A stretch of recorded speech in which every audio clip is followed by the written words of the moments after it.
All righty, guys. This is Jim Collins, and welcome to another episode of Journey to the Pit.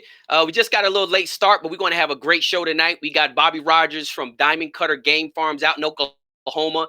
We're going to get him up on the screen in a second. So, we got a little late start this morning. Just had some technical difficulties. We were trying to get squared away and get started. So Bobby's going to kind of be in a little awkward situation because we will be able to see him, but he will not be able to see us. But he's fine with that. He said he'll get to watch the show later on, once we're done with the interview. So like I say, we're gonna kind of get in depth. The interview's been going great. This is the sixth interview that we have had in the Journey to the Pit 362 marathon. We were doing 10 interviews back to back to back. And like I say, I think it's going to be, it's been a great thing, for the last couple days. We started it not this past Friday, but last Friday. So I'm just waiting for a couple people to come and chime on in. Just want to make sure the audio and everything is good. It looks like we got some people already in. We got people already in it. Everybody's already watching. All right, guys. So we're going to go ahead and get this interview started. I'm going to bring Bobby Rogers in from Diamond Cutter Game Farm located in Oklahoma. So let me go ahead and bring him on the screen so we can go ahead and get this show on the road. He's coming in 2, 3, 1. Bobby, how you doing? I'm doing good. How are you, Mr. Jim? And I'll just ask you just one more time. So you can't see me, but we can see you, right? Yeah, I'm sorry. I wish it was the other way around. Well, we're gonna make the best out of it, man. We're gonna make the best out of it. Well, listen, so like I say, just kind of gave him a little background, but before we get started, you know how we always got to put that disclaimer out there. So I'll say the disclaimer while you're on the screen. All information discussed in this interview is for historical, educational, entertainment purposes only. None of this information is intended for any illegal purposes, and all opinions are respective of the individual. So welcome, Mr. Rogers. It's a pleasure having you on the show tonight. Welcome, welcome, welcome. Thank you. It's a pleasure you having me on. Thank you. Well, listen, I know you have watched many of the episodes before, and obviously some of the viewers know you, some of them don't. So we kind of always like to, tell the audience, a little bit about yourself, your background and stuff. So that's kind of how, we start these shows out. So pretty much everybody get a sense of, who they listening to and who they watching. So taking us on back all the way to the beginning. Are you first generation, second generation?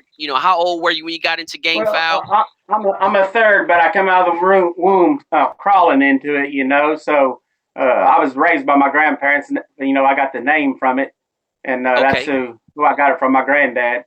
But Okay. and then I've been fooling with chickens since I could crawl, and Okay. rolling in it and whatnot. But I was fortunate enough coming up through here in Oklahoma in '76, and I got rub elbows with some of the greats like Smokey Wallace, whom I got some real good bloodlines from my Albany bloodline from. So Wow. yeah, that's tenfold right there in itself, because that right there, that bloodline just has brought me a long ways. Right, right. So you said kind of when you got into the sport at that young. So tell me this, Bobby, is that the bloodline that your grandfather had, or is that something you kind of acquired when you No, came up in it? that was my granddaddy didn't have that. He had the yellow-legged hatch that was real prominent with, and Okay. he done real well with them. And I still carry that bloodline today, but I don't. I keep it for a keepsake and not for any type of commercial or anything use. It's just for me to keep. And I might Right. let some here go in there, but it was yellow-legged hatch that really did that good Okay. that he Okay. had. Okay. That he had. So tell me this. So that's kind of like you say, you was kind of in the womb growing up. Those are the kind of birds you initially had exposure to. Tell me Right, this, being out in exactly. Oklahoma, we all know that Oklahoma was huge on the map for game fowl competition. So like you said, you got the rub elbows with some of the greats and stuff like that. So tell me this, as what was, how old were you when you went to your first show? Of my own showing, I was about 8. A little powder puff. Three cock. So Hmm. back in the day, I was about 8 years old when we went there, and of course, I'm on my knees, not knowing what to do, but we gave it hell. Right. Right. So about 8 years old, huh? Oh yeah. And I now, the old as I am, I don't get on them knees anymore. I'll just have a young guy get on it, and I know and that's not only that, right. everybody. And I'll get down there, I start sweating, and everybody starts smelling bacon. So I get out of there because they look like they want to eat me. And so we don't want that, you know. But you know, You said you stay from out of there, huh? You don't want nobody. You start sweating and start smelling like bacon. You said it's time for me to go, they, huh? they say I smell bacon. I start looking around. I said, Lord, I need to get out of here real quick, like. But no, Oh, that's amazing, dude. That's yeah. so funny, man. Well, listen. You're 8 years old. Out in Oklahoma. Oklahoma was a big haven for the sport, very stronghold for the sport. Um, you know, as you were growing older, obviously you staying with your grandparents and stuff like that. When did you acquire this other bloodline that you were just talking about? Oh, the Albany was, in 1976, from Smoky. Okay. And I was a Okay. youngin', and I'd scrub water bowls and everything like that, and that's when I acquired them. But I got other bloodlines from reputable breeders. I was fortunate enough to have the Filipino connection in California there, where I acquired them Jaguars from Laverne Barker. And I Okay. got them the real good Cheryl Penny hatch. That come from Tondale, and then Okay. so I've got some pretty good stuff, and we do good with them. Correct. And you kind of acquired that as you was just growing up and growing older, huh? Exactly. I get chickens here now. If I don't like it, I just kind of discard it. But I probably got more in the encyclopedia wise that I just keep for keepsake, and keep the bloodline going. And then, Hmm. but then than anything else. But my main chickens is my Albanys and my hatch and uh, excuse me, and my I got Kelsos and but I got friends scattered here and I got friends scattered there. I've spent a lot of time in California, because we was in horse racing. My family was, and Okay. uh, and I've got some real good friends out there that we've done some trading and whatnot, and then Right. uh, and then heck, I've done did almost 13, 14 years right there on the Georgia Alabama line. I lived right there in Heard County, and and I met a lot of friends and helped a lot of people, and Right. really got my stronghold down there when I was down that way, and Right. did my fair share down there, and Right. hopefully I taught more than I learned. But I try to learn all the time. But hopefully I taught as I learned. Yeah, you definitely did. I mean, that's how I even came to know you. Was the fact that guys were just telling me how much you taught them and how much they learned from you. So that's actually how I initially got to even know you and reached out to you way back then. It was because of that same reason. I had went to a GBA show, just a poultry show, and the guy was like, Sure, "Hey, man, Bobby Rogers and this and that," and start kind of giving me the history and how much you helped out and all this kind of stuff. And I was like, "Wow!" So that's why we finally got you on the show. We finally got you on the show, which is great. uh Let me see here. yeah, I So try Bobby, tell me this. yes, sir. No, go ahead.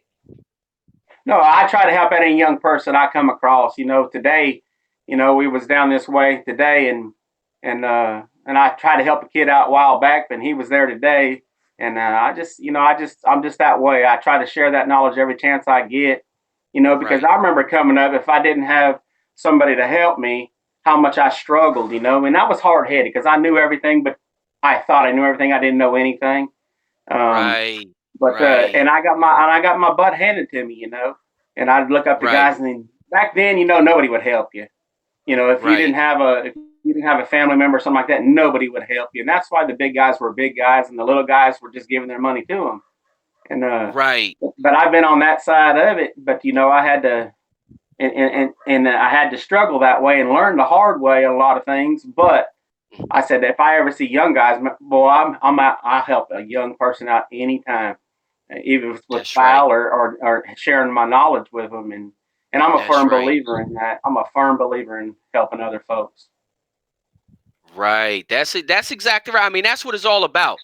That's what it's all about. Because again, like I always say, when you withhold that information, you hurt the sport. Not only are you hurting that little young guy by not helping him out, but you're really hurting the sport. Because again, it's so many guys that is still would still be in this sport and this culture if they just had a little help and encouragement. But a lot of times we get just so caught up into our testosterones, and as long as we win it, we focus on ourselves. We're not And it's realizing called that ego. yeah, you get caught up in that ego. It's like that book, Ego is the Enemy. And when you really think about it, the ego actually hurts the sport. It's not really hurting that one guy because he can, get rid of chickens and start go breeding dogs or start breeding llamas. But at the end of the day, it ain't gonna be nobody to compete against at a poultry show if everybody done quitting through the towel in. So, That's I think it's exactly right. extremely important to nourish the sport, build the sport and nourish it, bring new people in, nourish them, help them get up. Because look, all our days are numbered, and the only way That's this sport is exactly going to right. survive is always going to be on the backs of the younger generation. Period. When the younger generation get older, the sport is going to be on the back of the younger generation. So, I think that they're probably one of the most important aspects of this culture is always going to be the younger generation. So, hopefully with this journey to the pit, we'll be able to take an active role in creating this next generation. Getting them the Exactly. information that we really think they should need and want, so they can make better birds. For the next generation. So I agree with you 100%. And that's why the first time we talked, I wanted you to come on the show because I really appreciated your mindset of saying, no, if there's somebody out there, I'll help them. And that's what they talked about when I was down in South Georgia. They said the same thing about it. So um, Yeah, I got some pretty good so friends Bobby, down let's that kind of. way and people I helped out. That's right. You got a lot of friends out that way. You got a lot of respect out that way, and it ain't come from the trophies. It come from the fact that you were very open and very willing to help them out with a lot of things. Again, and some of those guys you helped out when they were younger, they doing pretty good today. I met I some of already them. I know. seen some of them. They doing pretty good today. So I think that's just a testament why what you doing you should continue on doing, because people are That's right. listening. They That's they right. are listening, and I think to me that's just a blessing when you're able to make a positive impact on somebody else's life like that. So that's a Exactly. great thing. To me, So that is what it's so all about. that's exactly what it's all about. So, Bobby, let's go ahead and start kind of walking into some stuff. So, you got your Hatch, your Albany, those type of lines. What is the oldest bloodline you have? My Albany bloodline. My Albany Okay. bloodline. Mm-hmm.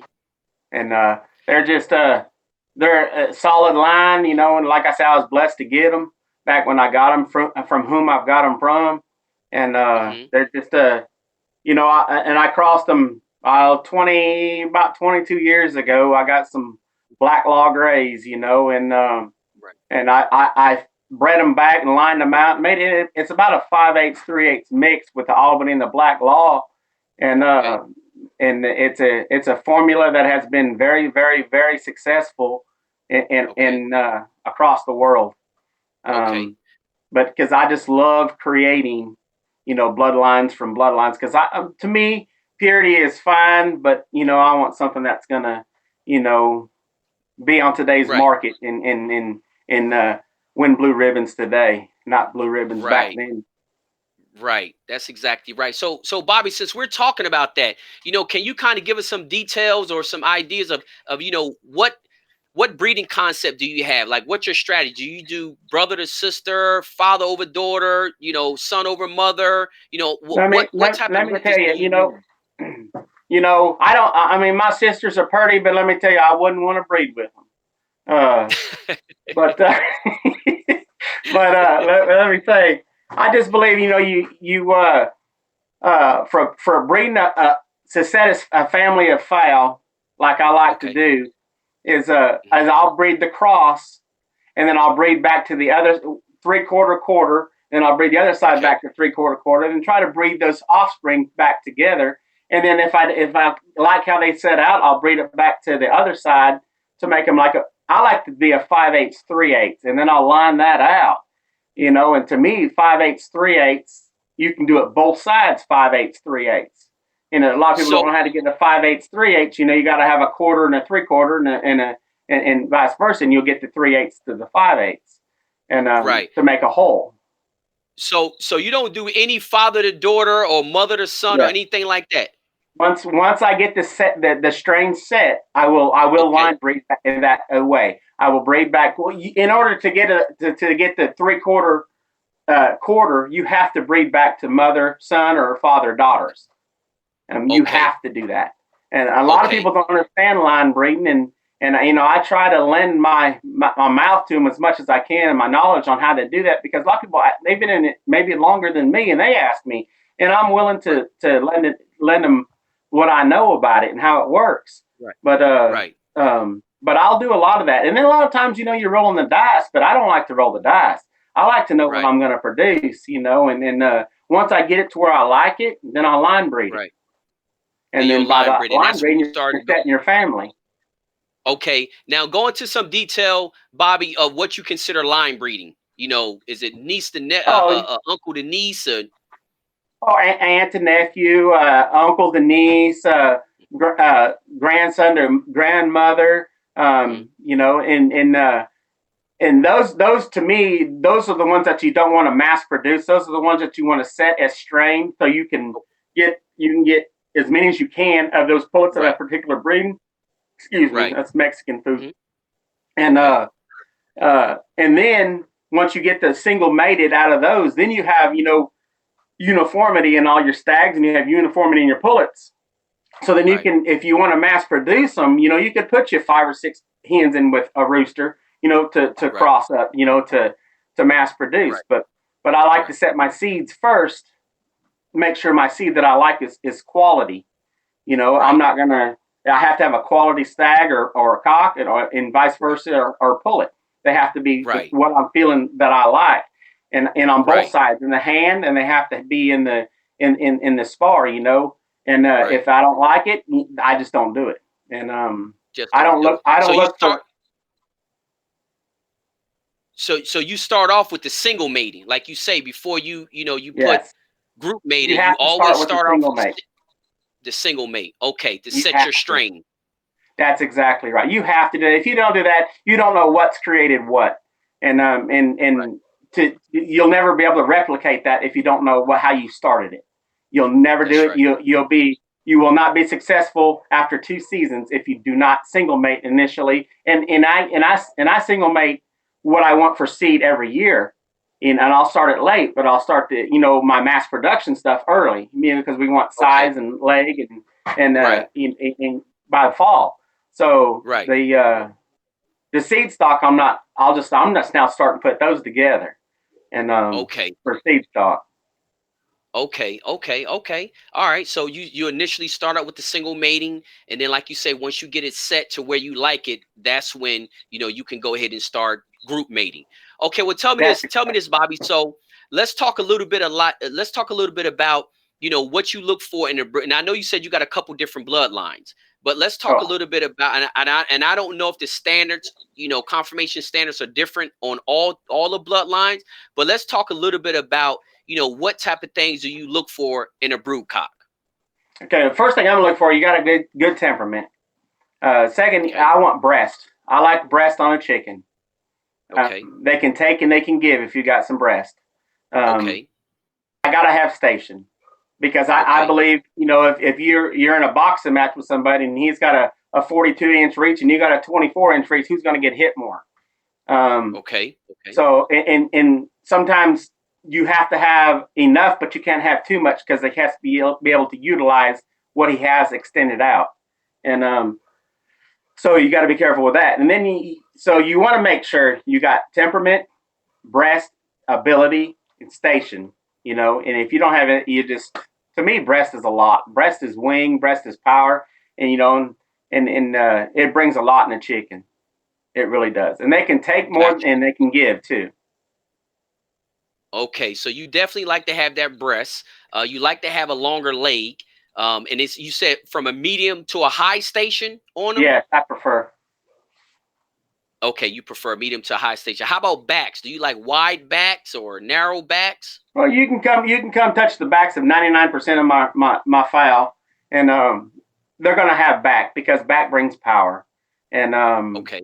it's just, to me, it kind of goes hand in hand with your breast. Because if you got this, you got this, and Okay. and that's how it usually happens. But back's power, and most people know that. But So so how about wing length? I hear guys talking about they like a bird with long wings and short wings. What you think about that? well, Just to proportion. me, that's not so important to me.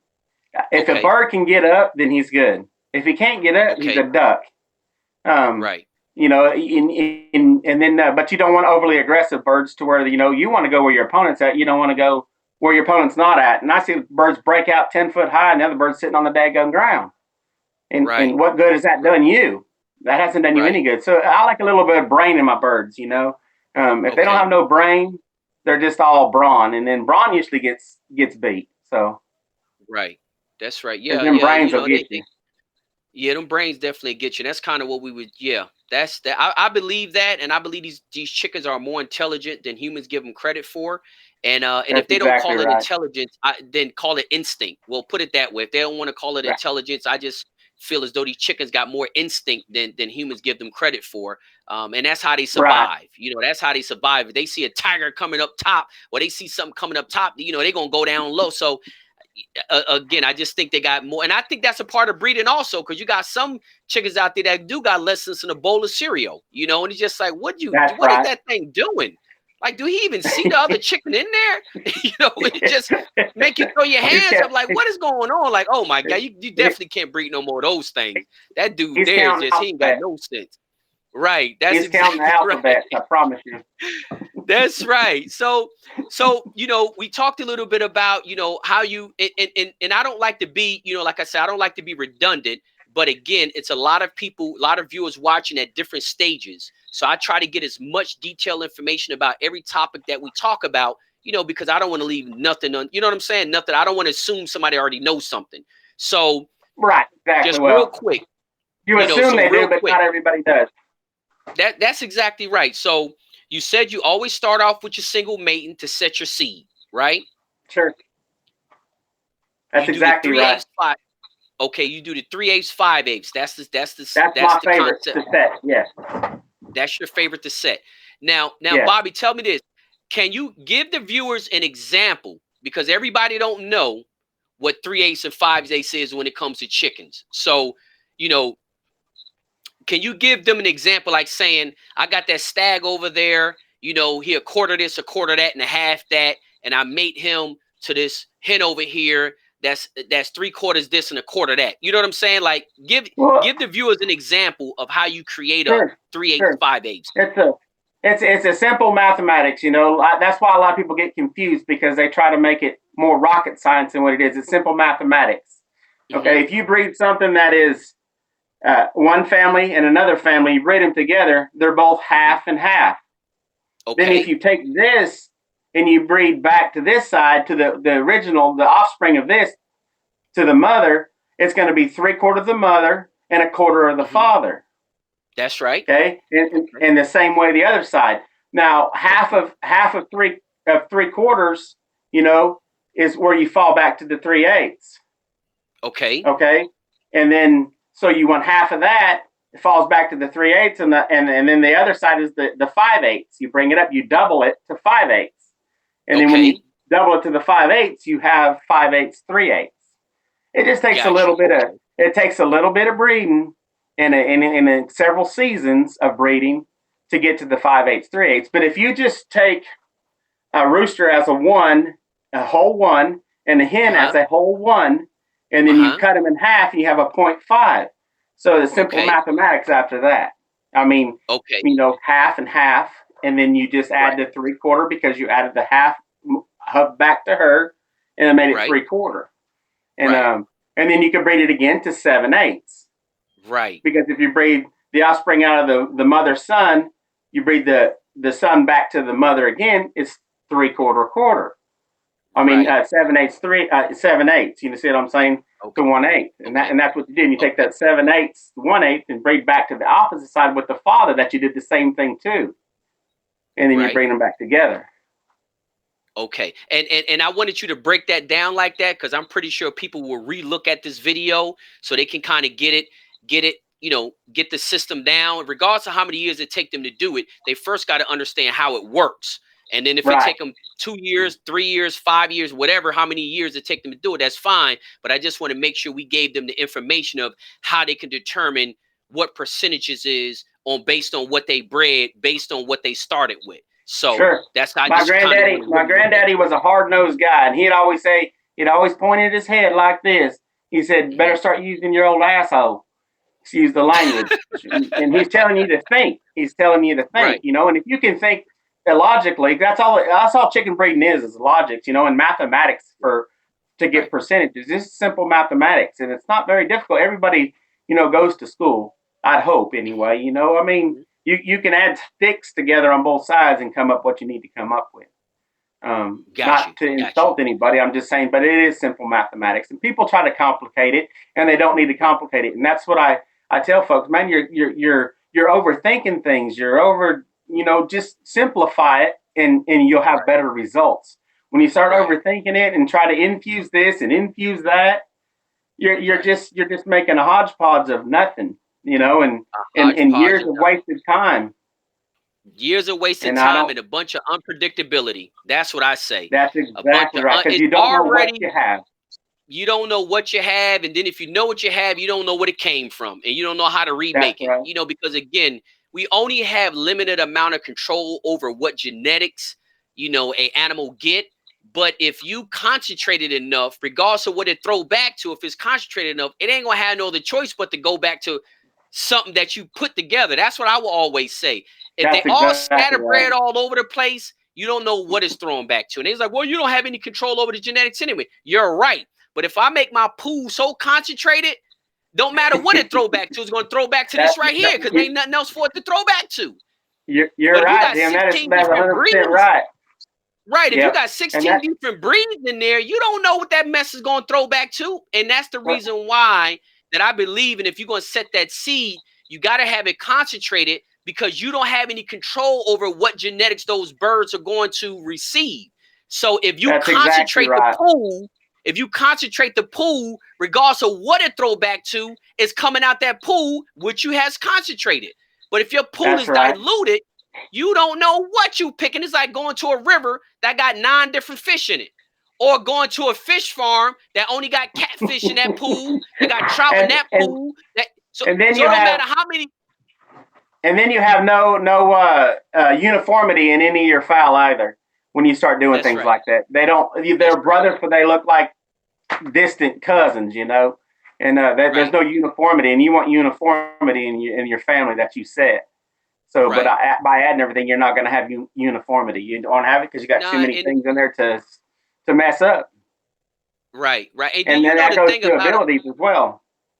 Right. That goes to all the traits. Because like I say, you don't know what genes they're going to receive. So that applies to all the traits. And I do believe keeping it simple with everything. That's exactly right. In business is like keep it simple, because the simpler it is, the more consistent you will be. When something is easy, it's simple and it's easy, is more consistent. When things become complicated, that's when the labor pool shrinks. You know what I mean? It's like, and that's why I say you guys. That's why I tell guys you're overthinking it. Just simplify it a little bit, and you'll do better. You'll be more successful in the short term and the long term if you just simplify it and don't try to overthink it and do something that's way above your ability of thinking. Not to insult anybody, but I'm just being honest. Just simplify it. You're overthinking it. And I get messages all the time. People, how do I breed this? How do I breed that? I said, well, you put the rooster with the hen. That's how you breed. Right. And and then you line that out. You breed the pullets back to the cock. You breed the best stag. Not just any stag, but you want to breed the best one, the one that you like, the quality you like, back to the mama. And then go on and so forth. And if you don't do that, you're just backing up, and people can go buy all the bloodlines they want to buy. And I see it all the time. And if they want to buy them from me, I'll send them to them. You want 5 from me? Okay, I'll send you 5 families. But I'm being honest with people. I said, if you want something that's going to work, you just get 2 families and you concentrate that into one, and you're going to be more successful than somebody that's got 10 bloodlines. Right. Right. And I can So I tell mean, you, that's exactly right. And I think a little bit is a result of, and I'm guilty of this too. My term is Skittles. yeah, You open yeah, up the back door, you look out in the yard, and you got a yard full of Skittles. When I used to say that a couple years ago, guys, they thought it was funny, but I was, I wasn't picking fun at them. I was actually picking fun at myself because I had a whole yard full of Skittles. And what I call Skittles is, I go out, in Puerto Rico, it's perfectly legal, back when I first moved there. And, you go to the pit and you see some phenomenal birds. So the first thing you want to do is, I want some. Why? Because again, you want to win. You want to do good. You want to have good birds. So you go to the pit, you see this phenomenal bird. I want some. Next thing you know, you get in contact, or maybe you can even buy that bird. The next time you go to the pit on the other side of the island, you see another phenomenal bird. I want some. Before you know it, 2 years in, you got 16, you got some of everything. But let me tell you, yeah. it's the crazy part about it is, and I think we all need to go through that, because sometimes life And can I teach you believe better it than falls another back to human being can. patient. I believe it Right. falls back to being patient. If you're not patient, you're never going to get the outcome you're wanting. Patience, and believe me, I hate being patient, but most of us are actually patient people. We have to be. We get them Right. from baby out of an egg and grow them for a couple of years. Find out how they produce, and so you have to have patience. And if you don't have Right. patience, you're going to have an empty bank account and a yard full of chickens you can't afford to feed. And That's exactly right.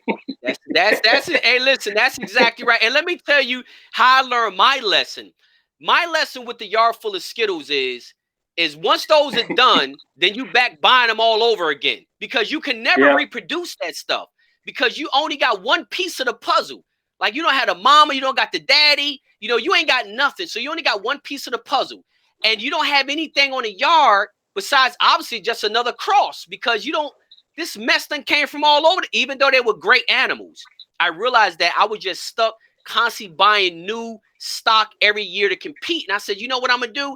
I'm going to invest some money with a good breeder that if I have any issues, I can go back to him. And I'm going to go there and I'm going to invest and buy some, what he thinks is a good, and I could only afford a pair. I couldn't afford a trio. So I bought a pair. Then I went to another good breeder and bought a pair. And I asked those breeders, how do you sell me a pair? Because this is what I want to do. I want to be able to produce my own stock to use. So this way they know if they're a reputable person, if they're honest, they're going to sell you the right hen and the right cock that they feel as though should be able to produce, some that's of what exactly you're looking right. for. You know what I mean? So I That's went exactly there and I right. spent the money, and it wasn't cheap at all, but I wasn't looking for cheap, because I look at buying brood stock as investing in time. See, if I can go to that man and give him $2,000 and he can save me 5 years of time of trying to figure out how to make it right, then I just paid You've done. $2,000 for 5 years of time. I Sure. didn't pay 2,000 That's right. for two birds. I paid $2,000 for 5 years of time that he gave me. And I said, okay, so how do I, these are the two. He said, yeah, breed these two together. Yup. And once you breed these two together, take a stag out of there, run it back to the mama, take a hen, run it back to the daddy. And I do that. Now, guys said, well, and everybody have their own opinion. Well, you should go and pick out your own stuff. And you listen, this is just my belief in what I done, not trying to convince anybody to do anything else. If I go to a breeder, it's because I like what I seen that he produced, right? That's exactly right. So if I buy brood stock from him, I think he knows how to breed that brood stock better than I do, because he's the one that produced it. So You would hope the so first anyway. Well, I'm just saying, if he has a whole line of it and been doing good more than 2 seasons, Sure, if a guy's exactly been right. doing good I'm not talking about going to somebody that's been in for 2 seasons. I'm talking about That's right. somebody who's been active for years or hopefully decades. So go to him, and when you see his fowl do good in multiple people's hands, not just one person, when you see his fowl do good in multiple people's hands, because everybody don't take care of their fowl the same way. So that's kind of my, factors that I use. So I go and say, okay, well, how should I breed it? I'm taking advice from him, because Yep, that's exactly right. he created it. So that's going to save me time. If I leave his yard and then just start breeding these things, any kind of way I want to breed them. I mean, I'm not saying not to do it, but I'm trying to buy some time here. I'm trying to save myself some time. If That you just get 2,000 those just fowl and just breed them to anything, you're just rolling the dice yourself, because you don't know what you're going to right. produce. And that's That's right. where a lot of people fail at. A lot of people That's fail it. that way. I seen it 1,000 times, dude, by sitting back, keeping my mouth shut, and watching. Not watching what they say, not listening to what they say, but watching what their birds do. Because I always say, your bird can show me better than you can tell me. I hear all that. I hear what you're saying. Let me see what that thing gonna do. That's all. That's all that matters, right? That's right. That's So right. your Hey, bird will always show me. that's right. That is exactly right. Someday, hey, you're not going to get them all, but you should get the majority of them if your birds can back up what you're producing. That's it. And again, like I say, that's just the methods that I believe in and just what I'm doing. Like I said, I'm not trying to convince anybody else, but that was my thought pattern behind going to a breeder, paying big money for a pair, asking that breeder, how do you think I should breed these? Because hey, you plan on having them birds for years, so you can experiment later on. But right now, That's I got to get exactly some right. good out the gate. You know what I mean? Let me That's let me go right. ahead and try the proven method first, and then when I get enough of these on the ground, 3 seasons down the road, then I'll start breeding them to all different kinds of stuff. But right now, I need to get some of these right here. What I That's see right. him producing. So, and that's basically what you're saying too, with all these different bloodlines and all that. You need to keep it simple. Start with this, Simplify it. simplify it, Yep. simplify it. So Bobby, tell me this. With your bloodlines, you talked about, how you come up with your 3/8, 5/8, why you like that system. It has done you well over the decades, many different people's hands. So, let's start to move now to the chicks, the breeding. So we got how you pick out your brood pins. Now let's talk about your chicks. Do you use incubators? Do you do natural hatch? Now I'll use incubator. I mean, because natural hatch, you just can't raise the numbers we need sometimes through natural Right. hatching. So I'll turn lights on. I used to turn lights on back here when it was legal. It was November. Late October, so I can start. Get them going then. But now it's about January, 1st of January. I'll turn the lights on and get the incubators fired up and get it kicked off. But just to get the numbers we need, in for today's people and whatnot, but you got to have numbers but then not only numbers, but you better have quality. If you want Right. repeat, you better have quality. You can breed all the numbers Right. you want. You can breed all the numbers you want, but if you don't have the quality, you're just feeding chickens that you probably can't afford to feed. So start with the quality, but I will run incubator, and they're shut off now. We're Mm-hmm. probably close to 1,600 hatch. That's more than enough for me. Now I got hens everywhere. Single mated Mm-hmm. that are hatching or setting, and Okay. so I'll probably have another. Uh, 300 to 400 out of the hens Okay. set that I'm going to use as seed stock. Now most of my seed stock will come, through hen hatched because it's the hens are naturally laying now, and that's what I like to do. Right. And you And said Phoenix. vaccinate, folks. Vaccinate, y'all. Y'all spend your time on your brood fowl. You spend your Right. time on your money, and Right. if you raised you a bunch of chicks, you didn't vaccinate them.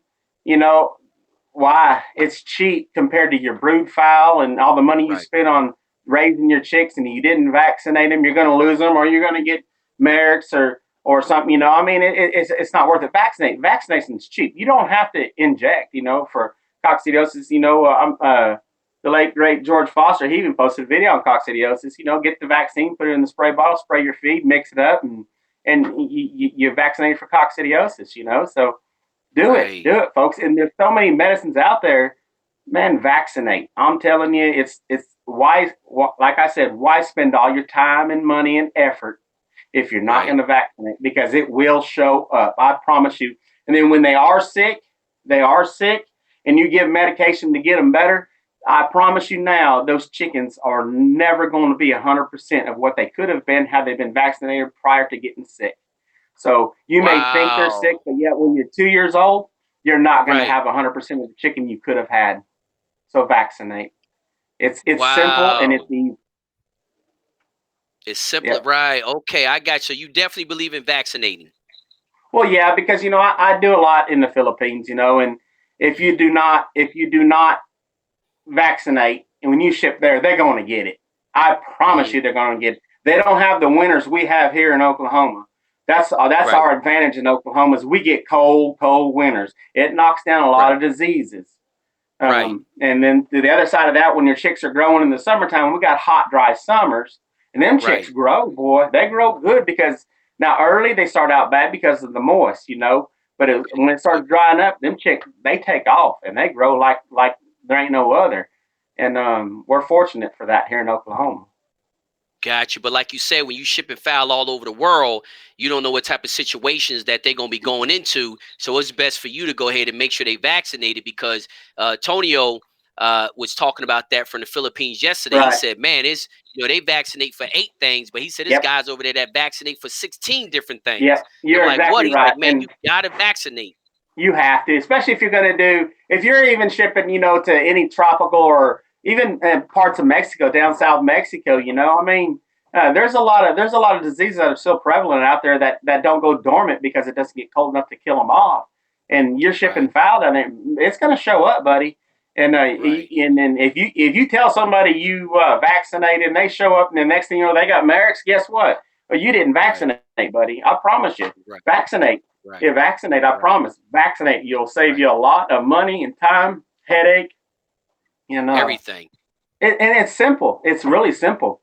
I seen Bobby Fairchild. He put a dang video out there as he hmm vaccinates his chicks. Simplified. It's simply grabs them, sticks them, throws them. Grabs them, sticks them, throws them. I mean, it's simple. Do Right, it. Do it. Do right, it, folks. right. It's Do it. like I said, if you want to spend your time and money and effort on good brood fowl, raise your chicks up, and then they Mhm. get sick. Why? You just wasted all that season. You wasted all that money for Right, something you didn't want to spend $40 or $50 on. right. That's exactly So, right. So, yeah, I know. I got you. I totally understand it. And like I say, hey, we're not trying to convince nobody. Just take what you can take from it and just keep it moving. But no, I completely understand that point. I completely understand that point. So tell me this, Bobby. So kind of walk us through your process as far as with your incubator. Like you say, you done hatched out about 1,600 so far. So kind of walk us through they incubator, right? So you hatch them out. Take us yes, from there. Once they hatch, what's your next step? What you do from there? hatch vaccinated, and then hatch toe marked because you don't want to mess that up. Toe marked Okay. or nose marked, whichever mark we're on, they get marked, hmm vaccinated, and hmm to a brooder. Now, I use a traditional type brooder. The way I was taught and the way it's always worked for me. Um, hmm go find some old shipping crates. I had some made.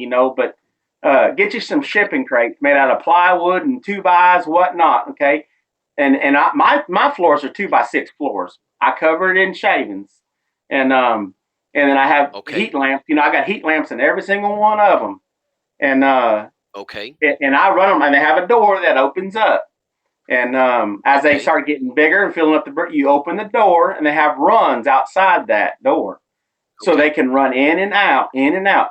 Because once you start raising a bunch of them, and they're crowded in there, I know I've seen Mister Jason Daniels. He uses them green lights, and I think Claude uses green lights too. But I've always used the Right. red heat lamps, but to keep the pecking down because you don't want them to start Right. pecking, or else you're not going to Right. have good feather quality. So Right. that's why I open up the runs. But here in Oklahoma, you better have a little bit bigger brooder because when you start early hatching, Right.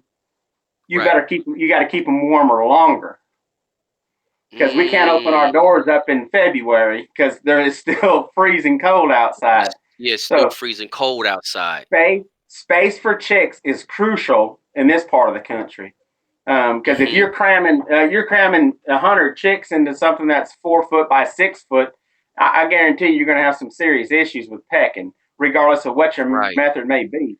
Because as Right. they're just getting crammed in there. So we try to hmm go a little bit bigger. I like the 4x8, and I get 100 in there, and then I can start opening the doors, and they're running in and out like they're doing now, and they're everywhere. Believe me, they are everywhere. And that's my best method. And every once in a while I get some stuff from uh Rick Hurst. I ordered some stuff from him, and Right. I was getting stuff from oh heck, what's the dadgum? I just got the ESPN in my head. I can't remember shit. Well, no worries, no worries, But no worries. anyways, So no, you, I mean, I'll run, just a little touch up here and there. I just don't want them ever getting sick to even a little bit, and a little bit of Coxybuster or something like that. It's not going to hurt them. They've been vaccinated, but sometimes not all of them are going to take. But you don't ever want it to get a hold either. So you just right. run, through there and keep some antibiotics on hand because you never know. Blackbirds come through this time of year and they'll carry everything with them. And they The could be on your blackbird, chicken huh? yard and expose it to chickens and one year I had a whole mess of them blackbirds and I had northern foul mites like you wouldn't believe on everything. And Wow. I found out the hard way. Yeah, I had, and then the trick is northern foul mite. I hate to get off subject a little bit, but them foul mites, let me tell you what, they're so tiny and they get thick on a chicken and they're right on the vent. But a lot of people think it's just because of wild birds or something that come through, but it's a double-edged sword because if you have a too high a protein feed, that Mm-hmm. attracts them to it. That attracts them to it. The higher protein feed, like I'm talking 20+%, if you're feeding that way, Right. or a meat-based Right. product feed, it's going to be a higher Right. protein. And them northern fowl mites get attracted to that in real fast, and you'll have a problem with it.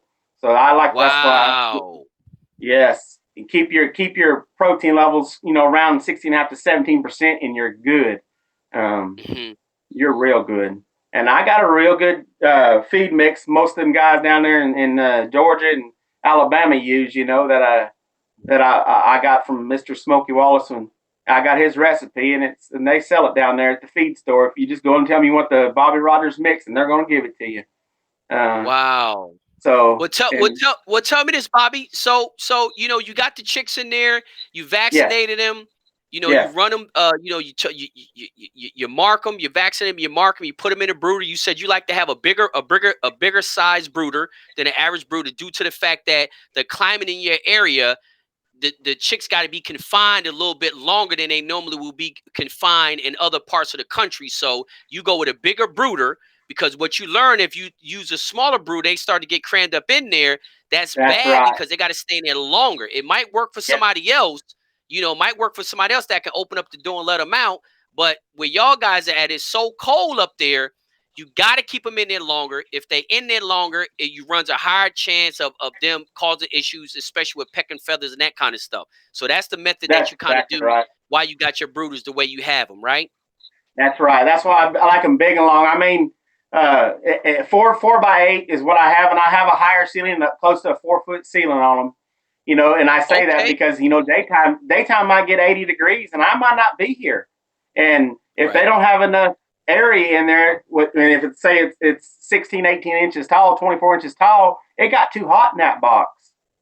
Right. If it happened to get a spiked up day where it got in the mid 70s or something like that, and the box is closed Right. up and I wasn't there or something, and to do it, so I'll get a taller ceiling to regulate that heat a little bit more, so it doesn't get too hot in there if we have a hot day, and that's how Got I you. do it, and it Got you. works good. Okay. I mean, I shoot them out everywhere, left and right, and Right.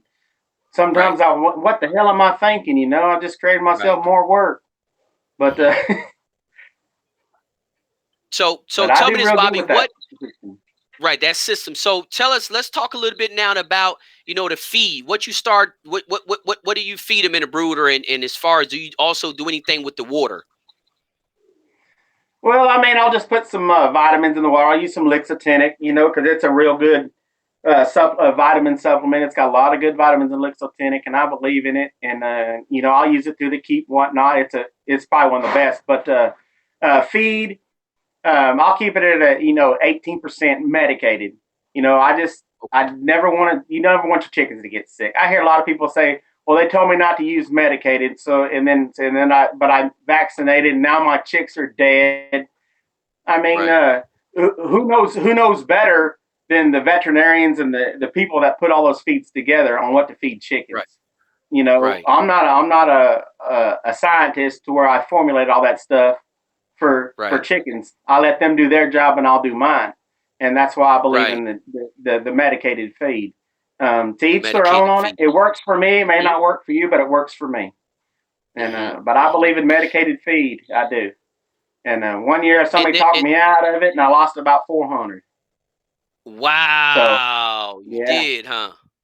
Yeah, and it happens. I mean, because I switched, in the middle of the season on it, and it's kind of a shock to a baby chick, and you're hearing everything's vaccinated, but I just changed them all up, and they started getting droopy, and I was like, I don't have coccidiosis. I mean, everything looks good, but I lost it. So I'm sticking to what worked for me, and I'm gonna stay with what works for me, and it may not work for one, but it works for me. So I do what I can do. That's it, right. And Bobby, what's the name of that vitamin again you put in the water? Secret. It's called Lixotinic, man. You can get it through Revival Animal Health. It's not for the people that it's pricey. It's pricey, and they sell it in a big glass gallon jug, man. And I'll put some of that in their water because it has iron. It has the B12. It has it's got all kinds of different vitamins you need, that chicken needs. And that stuff, let me tell you what, and I'll help folks out. Let me tell you right now, in their keep, I got a buddy I've been talking with down there in Alabama. I've never met him personally, but he's bought some chickens from me, and he's asked for advice. And and I'll be honest with you, he said we're struggling, we're not doing good in the shows and things like that. So I shared that knowledge with him on how to feed differently and put some of this in their. I feed a wet feed, and he went from not doing good to, hey, we won several, Wow. So he messaged me today, but I was down at a little event they had going on today, so I didn't get a chance to get back with him, but he's doing better at it because of that, because that Lixotinic here, just give me 2 seconds. I'm gonna show you what the bottle looks like. And let everybody look at that if you can see it good. Yep, we can see it. All right, and that stuff right there, I don't like to brag on people I learned from or nothing like that, but I got that right there from a man here in the state of Oklahoma back when legal won more derbies than anybody, and anybody that knows they know who I'm talking about, and and most people call him, they know him by GG is his initials, and he taught me that, and he was famous for his round heads. And but he doesn't need no credit from anybody, but that's where that come from, and that's some of the best stuff that there is around, and for overall vitamin for chickens. Vitamin, and I say that because feather quality alone in vigor in chicks is through the roof. Oh, it is, huh? Through the roof. It is Lixotinic. It's good stuff, and. If you happen to see me at a show and you've used it, just let me know. We can turn in together. And I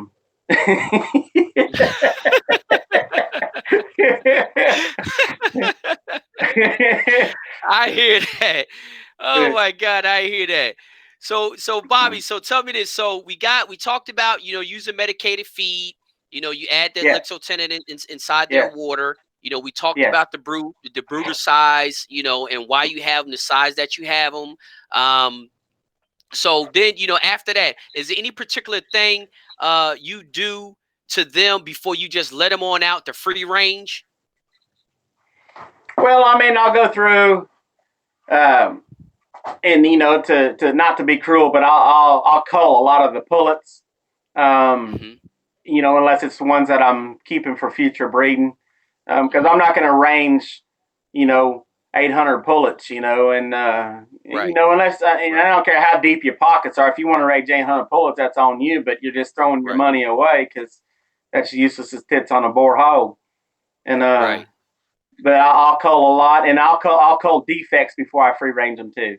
I rarely get incubator too. I've got my incubators down pretty good through the years, and but I'll look for everything, any flaw, and I cull pretty heavy, Right. because I believe if you're going to raise junk, you're going to raise junk. If you're going to raise quality, you're going to raise quality. So let's just raise quality. It costs the same amount of money as it does to raise junk. So Right. let's do it and do it right. And yes, Right. it hurts my feelings, but I keep hogs around, and I recommend folks keep hogs around. If you got Mm-hmm. a space to keep a hog, because you Mm-hmm. get a lot of eggs that don't hatch. You get a lot of dead biddies, whatnot. Right. Right. Man, throwing them in the trash ain't the right thing to do. Let me tell you what, you can turn that little bit of money you lost into some hog feed that'll put some food on your table. But anyhow, that's Right, another right. No, that's I another understand. That topic. makes a lot of sense. That makes a lot of sense. And Sure. some people are in the area that they can have a hog. They just never really thought about it. But that makes a lot of sense. It might be something they need to entertain. There Um, ain't nothing in my so place that stinks, I promise you. Them right, hogs eat it up. exactly. I feed them. I don't keep Yeah, no I know decayed that's right. anything.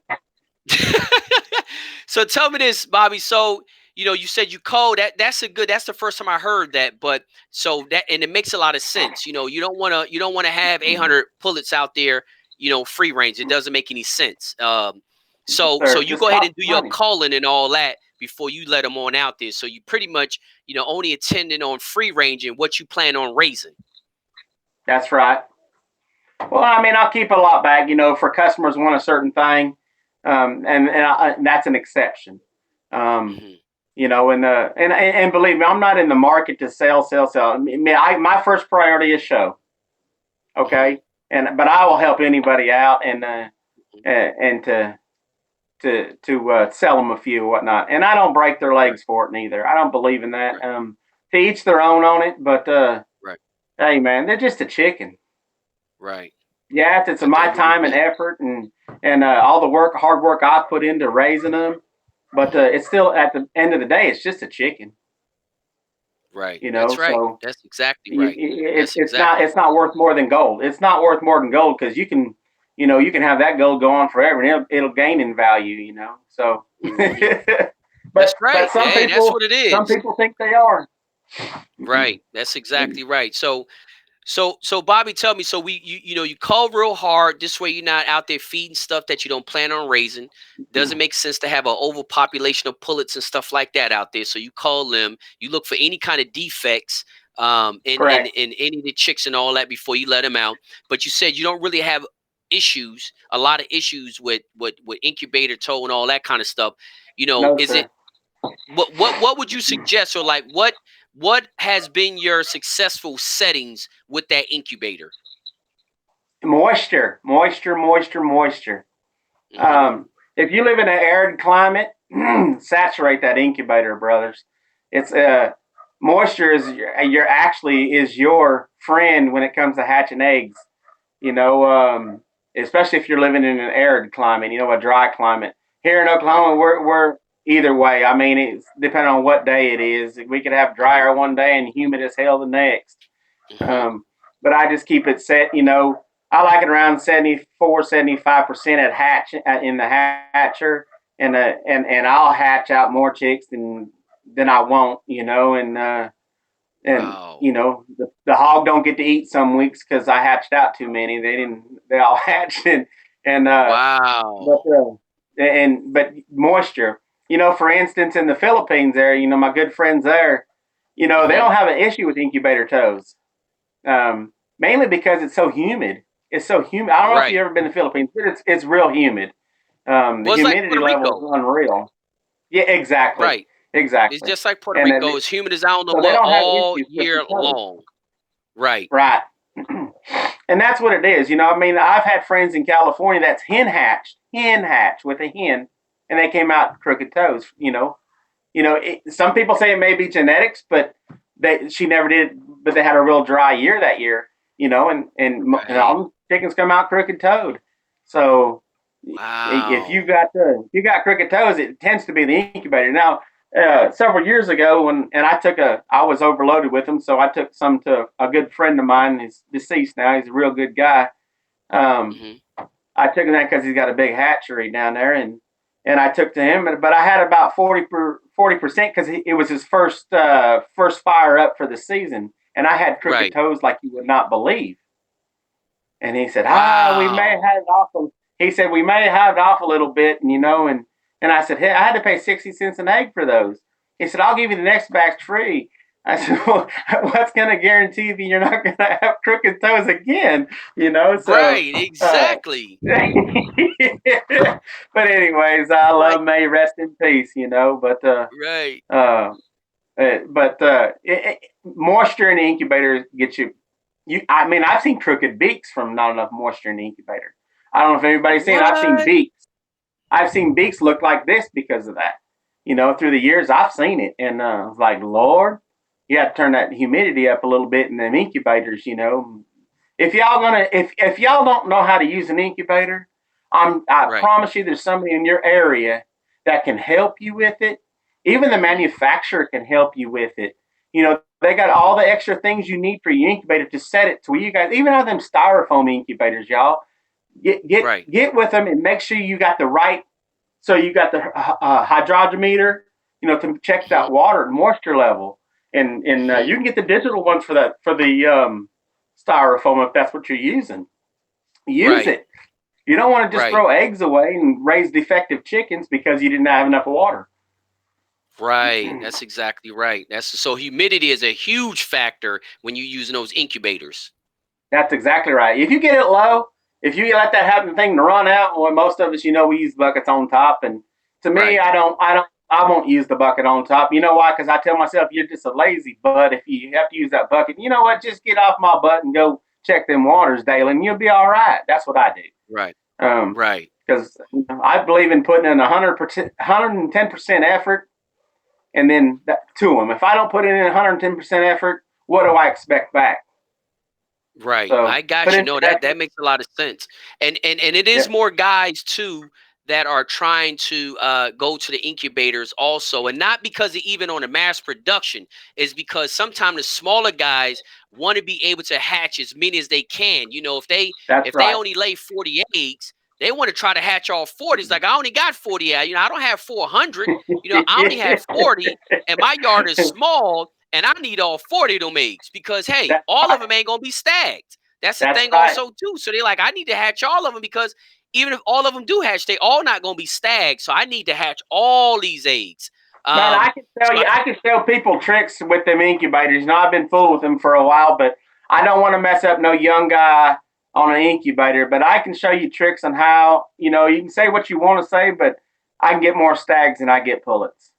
And I can guarantee you can come to my place right now and you'll see about a 70-30 split stags versus pullets.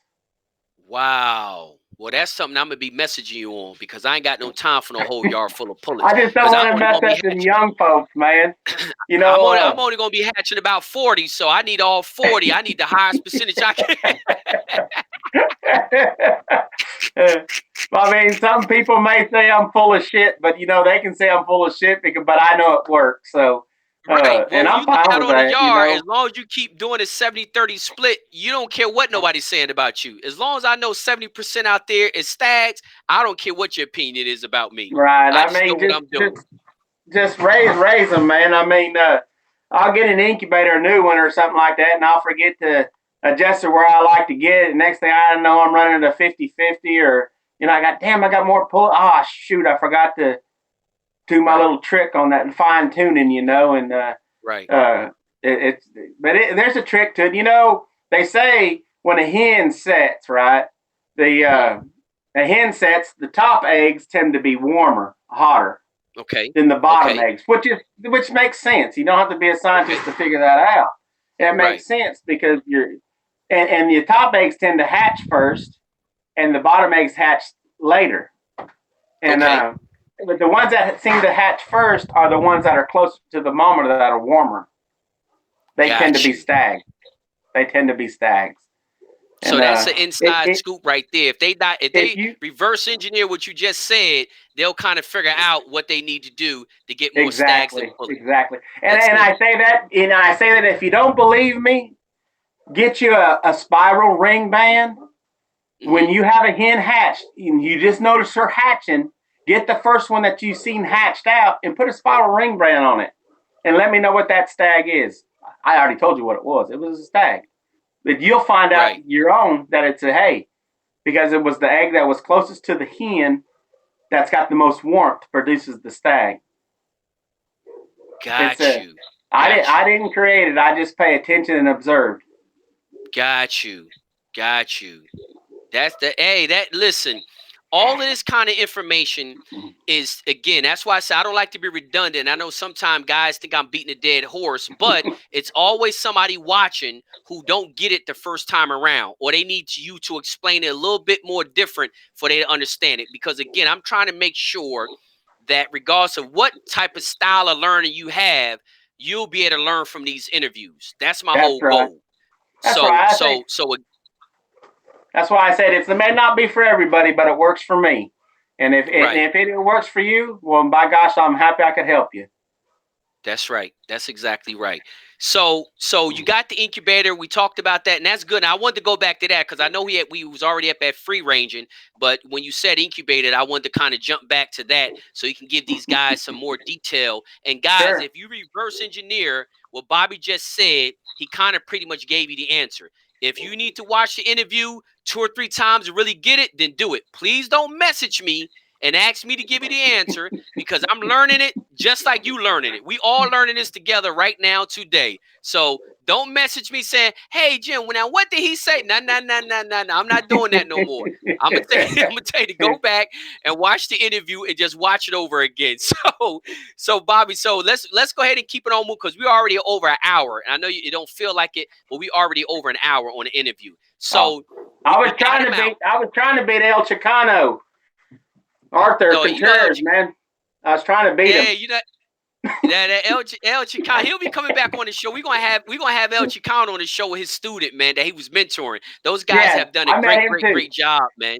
Yeah, I Yeah, met they that have boy done down it. there at Gators as well. He's a good kid. I liked him. I really did. Yes, he is, man. He's a very good kid, man. I mean, you know what? And not to jump off topic, guys, and I'm not going to spend but 5 seconds on this, but man, down at Gators Barbecue, to be able to have, 90% of the students and the mentors there and to hear the stories face to face and to see the relationships that those students had with their mentors, to me was just life changing.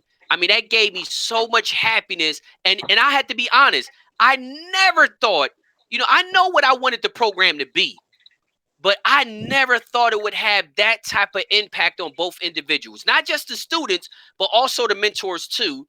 And to see the relationships that those guys have now, it's like it was unbelievable. It was so Right. much of a gift to And, me to I see want to that. say one thing to that. And hey, Jason Daniels, thank you very much. That was a great event you put on down there. It was excellent. Yep.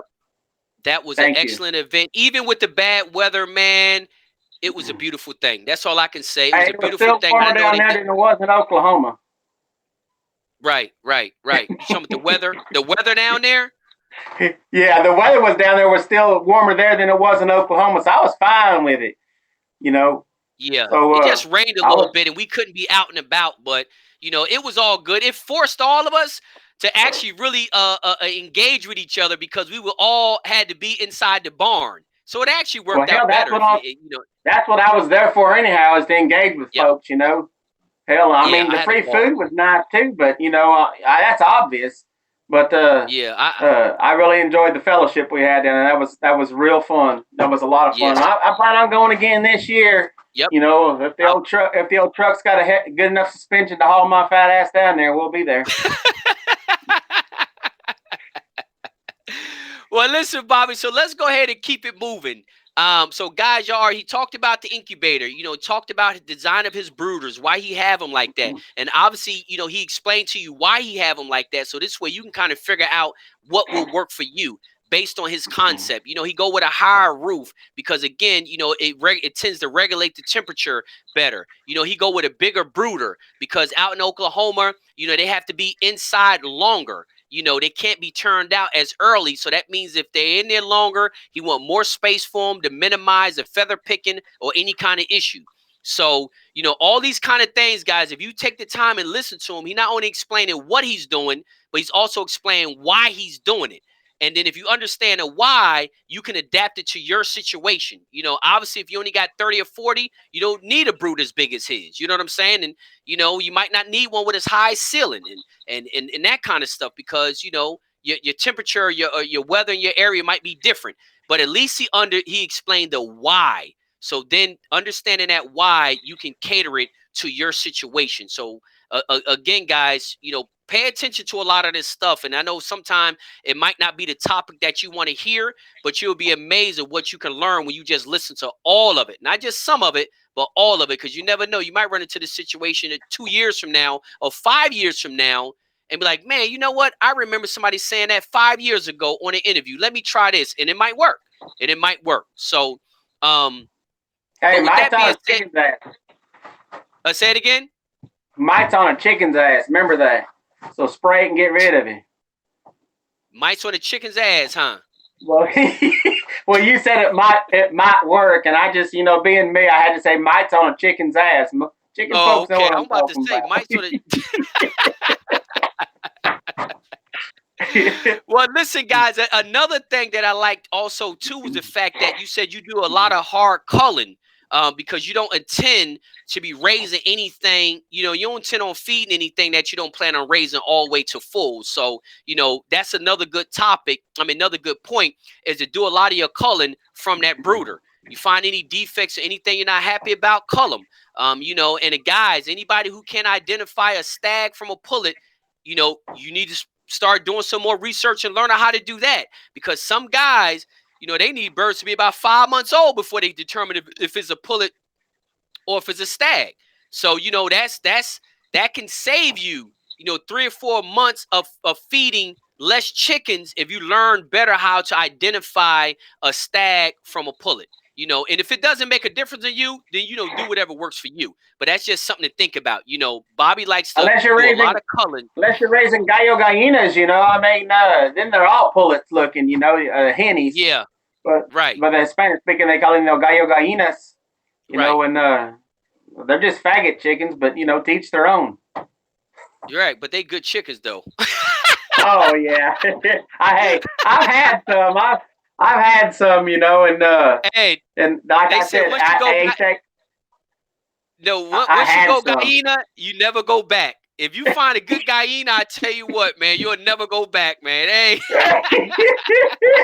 You know, I had some of them, you know, and they were pretty good chickens, you know, and I bred them into the Albany that I have, and I, you know, bred it back to henny, try to get more of that henny blood. And man, I felt like a daggum pedophile taking them chickens to the pit, man.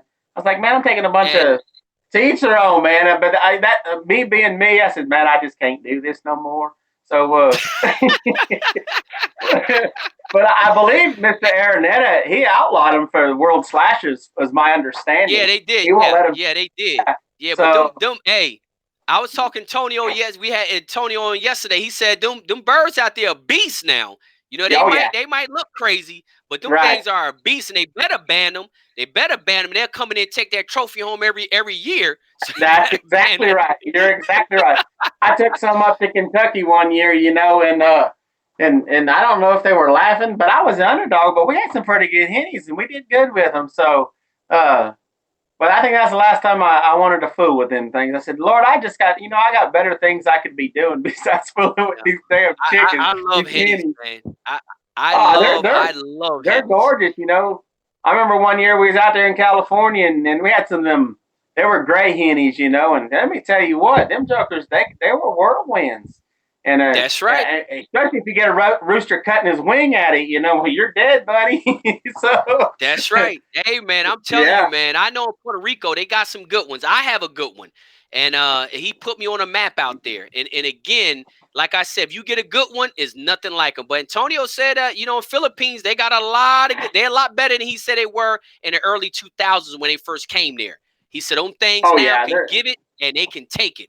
He's like, when they first yep. came here, they could only give it. They couldn't take it. It would just fall apart. He said, but now they can give it and they can take it. So that's an amazing thing. Um, but also, so now we moving on. Let's move on because you know I know we'll be at 2 hours and we still have stuff to talk about. So Yeah, we do the hard culling. before you let them out, free ranging. Obviously you bring them back in when they start acting up and that kind of stuff. So what do you do when you bring them back in? Obviously you put them in fly pins. I mean, not in fly pins, but you put them in pins Stag and you pen. got to pull them off the yard, correct? Oh yes, you have to. And when you start seeing any sign of it, by gosh, if you've already got some in stag pens and you didn't get the rest of them, you're just going to lose a bunch because they're going to start fighting through wire and things like that. So the first thing I do is I'm going to identify what we got. I'm going to delouse and worm them, and I'm going to put them in the stag pens according to their toe marks. So I don't have them all staggered out across the whole damn place and have to run over here to see one, run back over here to see another one. I want them organized a little bit so I know where they're at, and then watch them grow side by side. Right. So you get what size are your stag pins? 4x4. Okay, 4x4x4. Yes. Yeah, I use the old style. I don't use the Mexican pins like most folks use. I still build my pins. I use pressure treated 2x4s, 4x4 square. Okay. Roll wire across the top and the front 2 4-foot pieces on the back and the front. And I use that dadgum house wrap. I find it to work the best for Oklahoma because the wind we get and the hot summers we get, it's white and that stuff don't rip in the wind and it doesn't attract a lot of the heat in the summertime. So they do a lot better that way.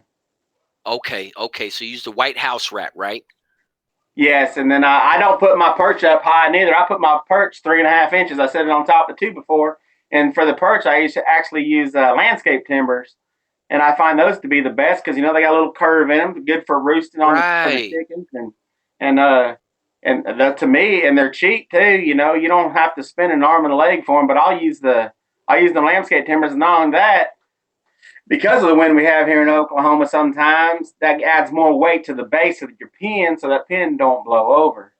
And believe me, if you start putting your perch up high here, and when we get them 40 and 50 mile an hour winds that come out of Tucumcari, New Mexico, or from Mario's place or something, I don't know, but I've had stag pins blow slap over, and then you got a big disaster. Then you just lost 4 or 5 or 6, whatever many it got. So, but I'll use that just for it works for me because it keeps the weight low and the wind goes right through it, and so it works good. That's right. So you keep your perches low, huh? Yep.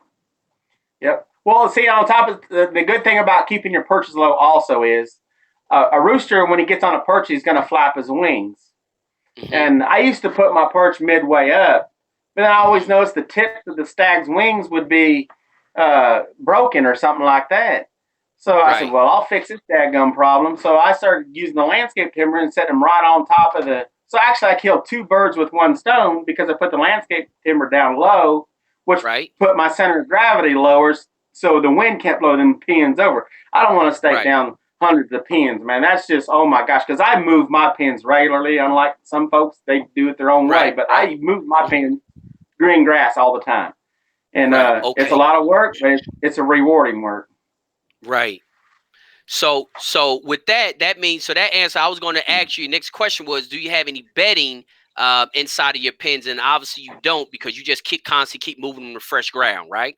And that's why I don't use sand. I know a lot of folks that, when we got 300 and 400 pins, believe me, it's not easy to move them.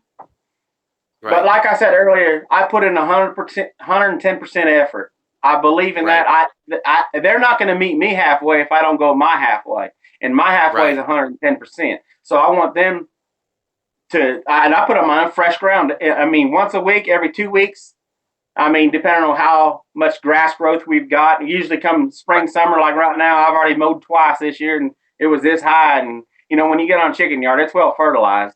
And it's almost like when politicians are in town, it's well fertilized because they're talking a lot of shit. So that's exactly right. Yep, that's exactly why. Shoot, DC should have the tallest buildings and the tallest trees in the world over there. So no, but I'll move my pins regularly, and right. I got a Mexican boyfriend of mine that he's gonna bring me 100 of them pins this year, the Mexican pins, and I'm just kind of reluctant. I'm reluctant on changing what I've done, but I'm gonna make them the same way I've done my dome over pens, you know, and move them regularly. You know, I'm gonna put a base Right. in them and whatnot. So we're gonna see how it works. You know, he gave me a See good how it feel on it. works. Right. But, Right. That's but exactly right. So now we got what I did, what I think we kind of missed a little bit is we didn't talk about worming. You know, when do you start your worming program, and what kind well, I of mean, wormers you use I'll and that start kind of as stuff? baby chicks. You know, I'll put it through their baby chicks through their waters. Um, Okay. uh, what's the hell the name of that stuff? From Gem Labs. I get that stuff from Gem Labs. You know, and Okay. it works real good in the baby chicks water. Hmm.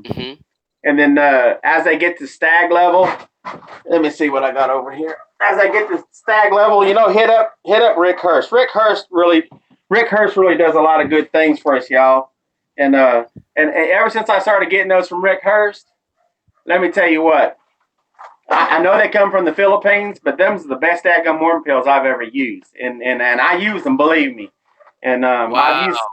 I've used other people's, Hmm. you know, from different suppliers, but I'm gonna be honest with you right there for a pill that you have to give that you can't, you know, because Right. you can't give chicks a big pill like that.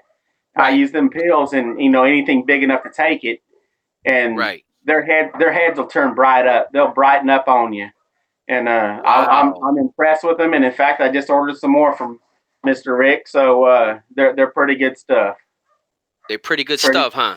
yes, sir. It's some of the best I think I've ever used. And not believe me, back when we could get the good stuff here in the United States, uh, that stuff right there is probably just as good or as equivalent to the good stuff we used to get. You know that we can't get Wow. anymore. Okay. So that Right. stuff Can't it get does anymore. work.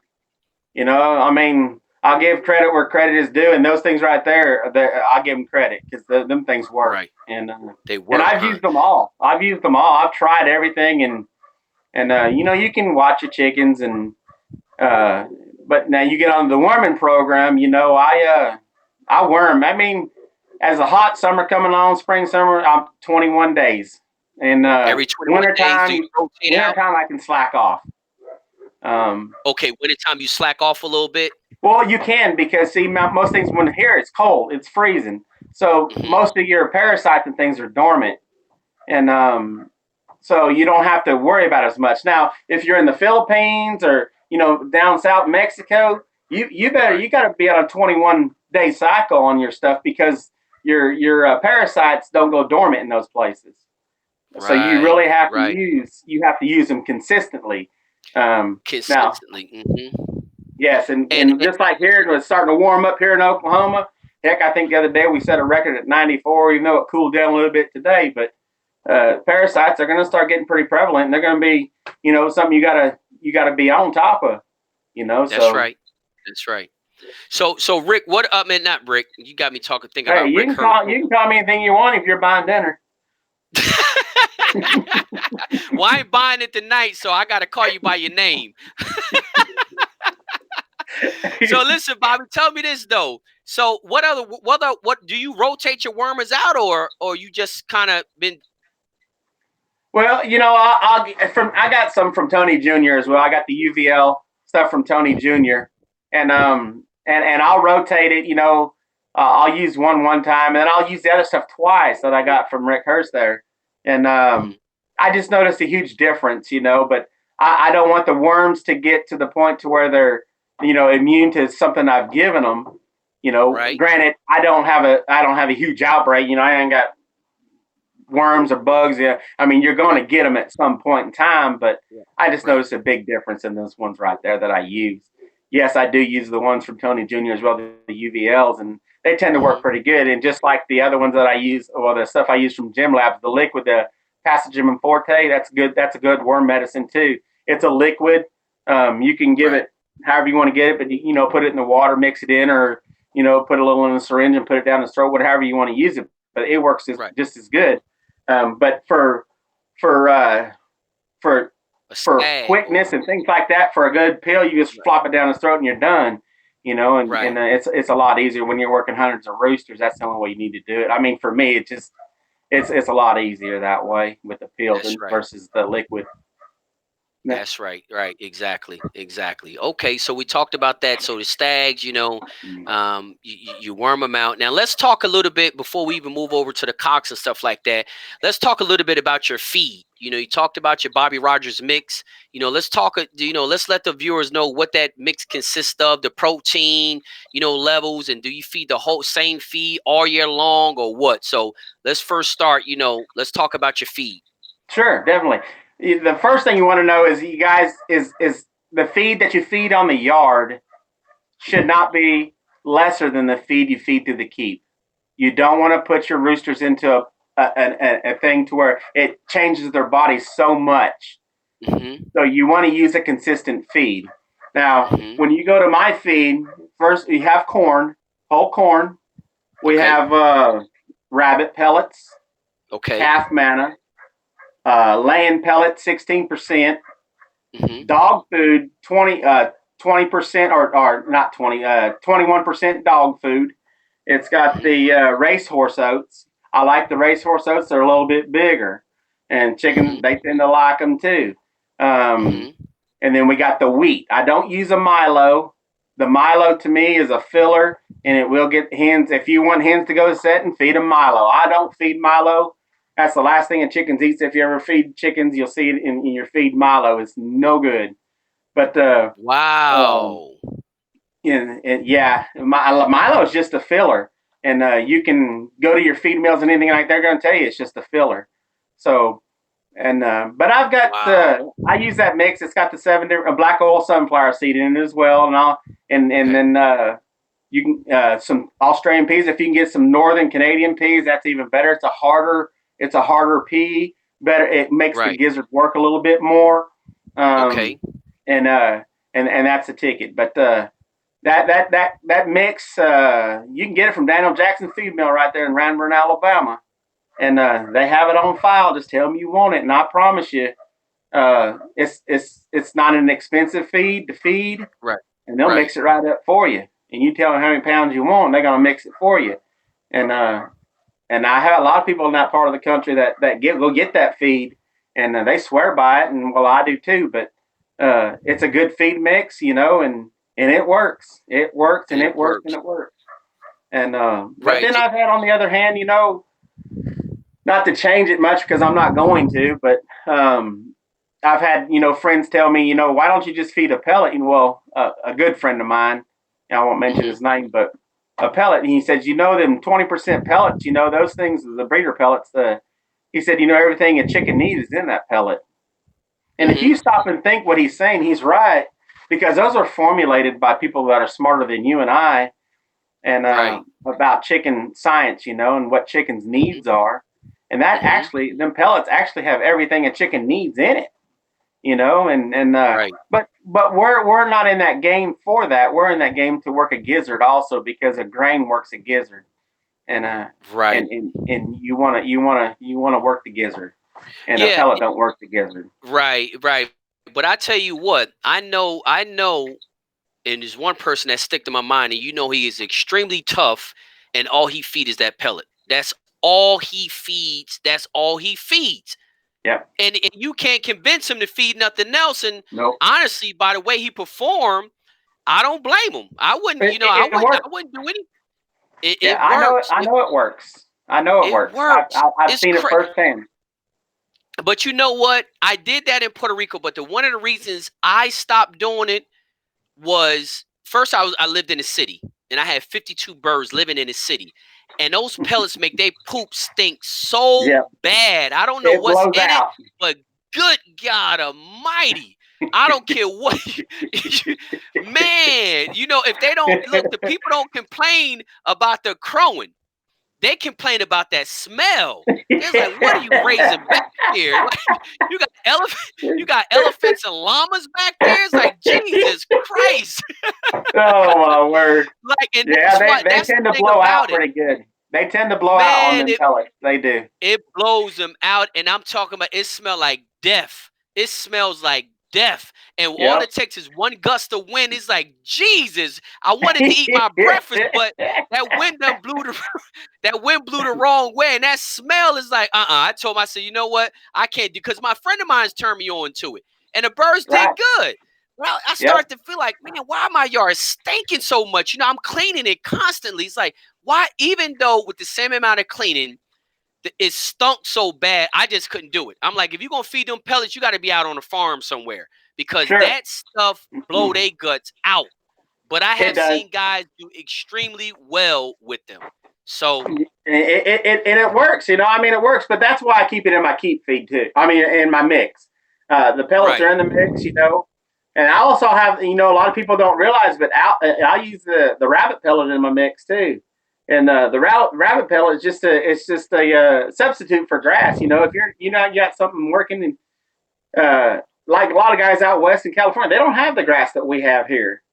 You even know, in and Puerto Rico, with everything yeah, being I kept on mean, gravel, with everything being right. kept I on mean, gravel, yep. So it works, you know. And then you have the calf man in there. It adds a lot of vitamins and calcium and things like that.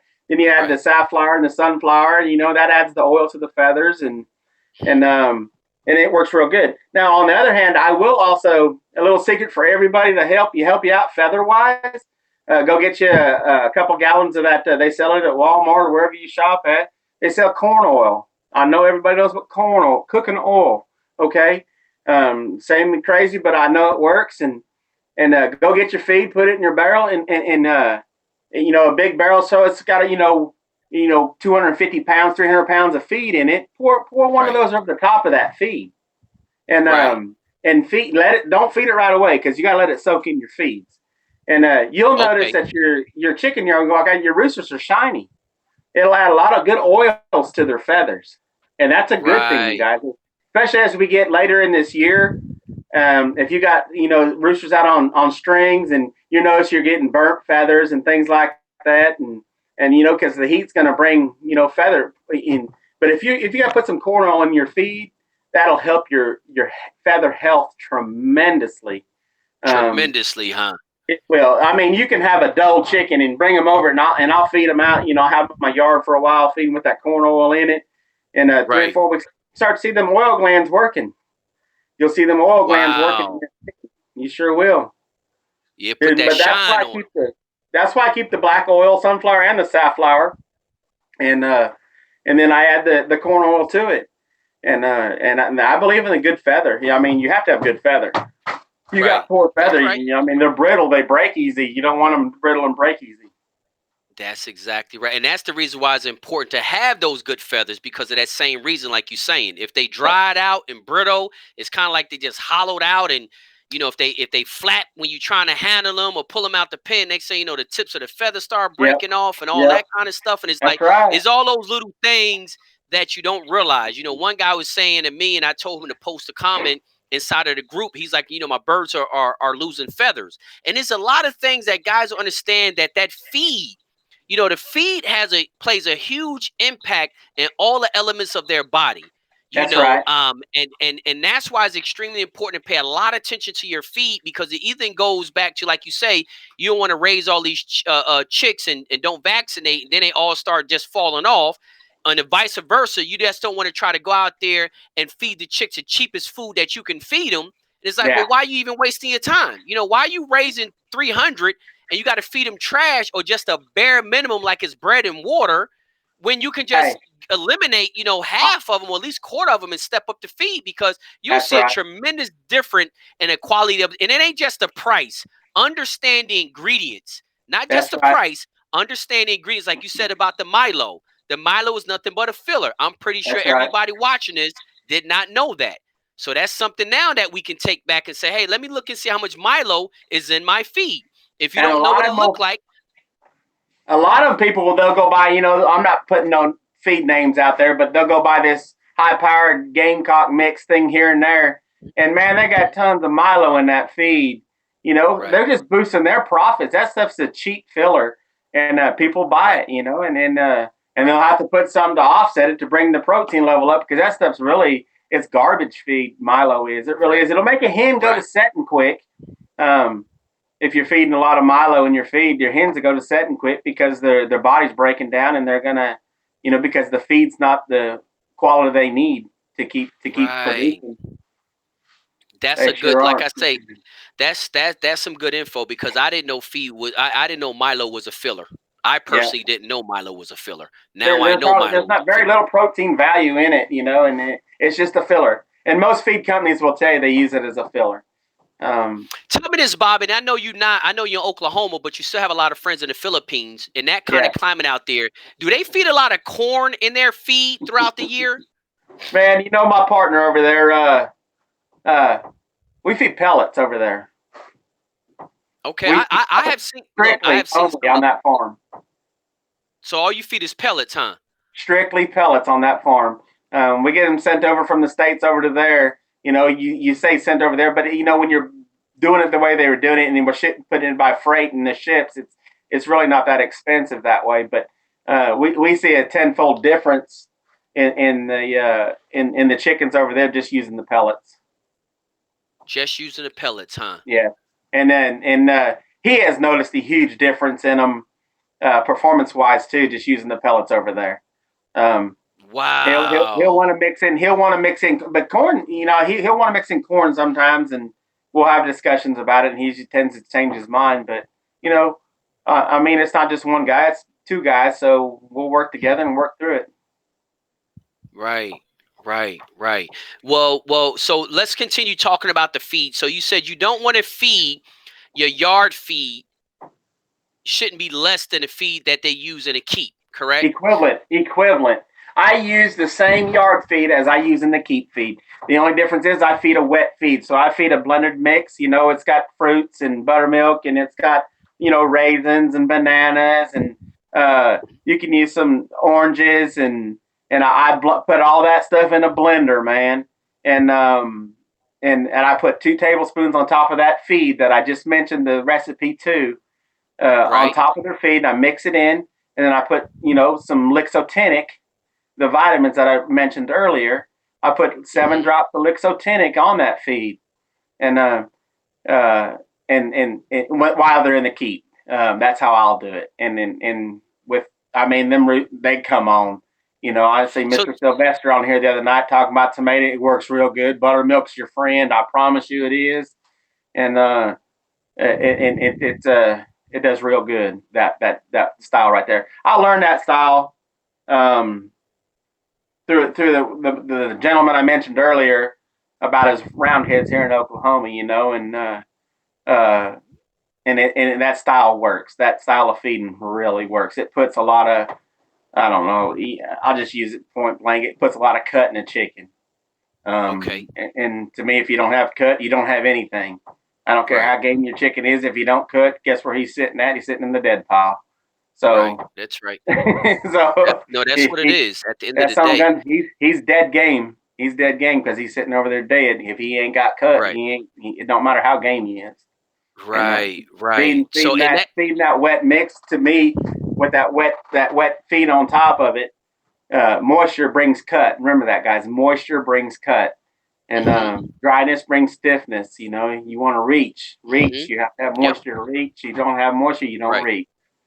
And Right. That's exactly so right. So you put that Lexotelin on there every 7 drops all every day? every day except for the last 3. Every day except the last 3. Okay. Exactly. You gotta let it. You gotta let it kind of.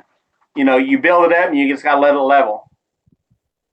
You build Right. it up all the way through, then you gotta let it level down, and then yeah, and you'll have, if folks use the method that I do. Um, by the time you're at the show, them chickens is bouncing out of your hand. They Right. they are so amped and ready to go. You know, and believe me, I'm not perfect. I'm not gonna have them right every single time, but we've got to do our Right. best for them to do what they can do. But that That's right. Lixotinic, guys, I have used everything. I have used the Equipoise, the Ekigan, all them steroids, the injections, the B12 5500s, everything you can possibly use. And Mhm. I got to a point where this guy was saying, "Hey, use this," and I was getting my butt handed to me. So I said, Mhm. "Quit. I'm going to go back to what I know worked for me, And ever since then, I've had no problem, and it works. Right. And you don't need to Yep. inject your chickens with everything you can. Somebody tells you to inject it with. It's not going to make Right. your $5 chicken into a $500 rooster. It's not going to That's happen. right. That's So right. And let me tell you the answer to that one just to prove it, because that's a hotly contested. And I'm wearing a shirt, just so you know. I know you can't see us, but I'm wearing a shirt that says "Say No to Drugs," and it has a yep, rooster on it. yep. You probably seen it earlier today. That's the shirt that I'm wearing. And this is my position on that. And guys can argue with people about it to the sun don't shine, and they say, well, if they wasn't used in sports, they wouldn't ban it. And listen, I think both sides got valid points, but this is one thing they need to realize: the ones that's using it don't win every time, and they're not always losing to somebody who's using it. Right. That's the end of the argument right there. That's That's the right. end of the argument. So that That's right. throws the argument out the window right there. I don't care what you say, and I apply that the same thing about people, different perspectives and methods and techniques on doing something. I just tell the younger guys or anybody, say, listen, I hear what that guy is saying, but he does not win 100% of the time. And I You can't. promise you, when he You can't. lose, he's not losing to somebody who did everything identical to him. So there is no perfect way. It's what fits your situation. Is 1,000 moving parts to this thing, and all you got to do is get one of those things wrong and then throw the whole program off. So the challenge to me is you're mainly competing against yourself. That's Because right. I look at it like this: if you don't get that thing sharp and he go in there, he don't win. You say, well, you know what, that was on me. You right, it was on you. You exactly right, it was on you. That's You know what I'm right. saying? And if he don't go in there and do what he's supposed to do as far as on ability level, and you like that's on him, nope, that's not on him. You picked that brood pin, so that's on you. That's on you. So 90 regardless, percent of it. You're not gonna make a flea market chicken perform at a top level. you're You might not be you're not gonna give him steroids and make him hit like a hatch when he was a dadgum banty rooster. You're right. not. It's not gonna happen, and that's what they think. They think they hit harder. If you want something that Right. hits harder, go breed you something that hits harder because you're not gonna That's make right. him hit harder That's right. just by That's right. giving And him you know what? steroids or something. That's right. And that's why Mr. Sylvester said, the thing why he feels as though they need to be in shape, because he wants them to hit harder longer. You breed That's the hit exactly in a right. brood pen, but you You got to know, keep him in shape so he can hit harder for a longer period of time. we had a And that we had a deal today down here, and I don't want to say nothing like that, but uh, I've never had a guy literally he tapped out, and then and then I was talking to him afterwards. He said I had no chance, and you were just getting stronger. He right, tapped out. I've never seen a tap out like that. And it right, kind of shocked me. He right, said I had no chance. You were just getting stronger. And I was right, like, Lord. So I mean, right. and that was no drugs. That was brood pen. That's brood pen. Yep. And That's and right. and, and again, that's what I tell guys that all the time who try, to convince me. Listen, there ain't really nothing to convince, because this is the way I look at it. You got to keep a very, very open mind and understand everybody's situation is different. And don't highlight the one or two times that it done good, but you're not telling somebody about the 30 times that you used it and you didn't do good. It's like a person talking about when they hit the picket. Or I hit the I, lotto, I hit that number, I hit that number, I hit that number. But you play the lotto every single day. I mean, every day, all year long, and only thing you bring into my attention is the 3 times out the year that you won. Come on now. Again, just keep this in mind. Regardless of how good somebody say they are, and regardless of how good the method is, they don't win every time. you And a can't. person that they lose to, I promise you, don't do everything the same way that they do. So that means That's they right. was beat by somebody who do things different. You know, That's right. that's it. You can't And win I every challenge time. that. I challenge that perspective to anybody. Oh, do you got 100%? No, I don't. So do you believe every time you lost, the guy did everything identical to you? No, he probably didn't. Exactly. So you got beat by somebody who did something different than you. That's right. That's exactly right. Yep. So take what you can take out of it, because a lot of times, with these interviews, I think these interviews got to be unfiltered information. The information has to be authentic. It has to be real. Or I don't want it to even be spoken because there's so much trash circulating out here in this game. We don't need to add more trash to the trash cycle. That's the truth. That's the Take truth. what you can take out of it. Yep. Take Learn and what you move can take on. out of it and learn and move on and take That's what you it. can take out of it. Nobody needs an opinion. People always want to post their opinion, say, I don't agree with that. Well, nobody's trying to convince you of nothing. The person is just expressing what they do. That's So it's right. nothing to disagree with. I'm not telling you to feed your chickens pellets. I'm just telling you when I fed my chickens pellets, the yard stunk so bad I couldn't take it. So I had to change it. You know what I mean? Right. But I just think, again, anybody watching these interviews, regardless of what stage you in, you got to keep an open mind. You got to always try different things. I had somebody come on. I think it was Miss Sylvester. It was James Jay Riddle.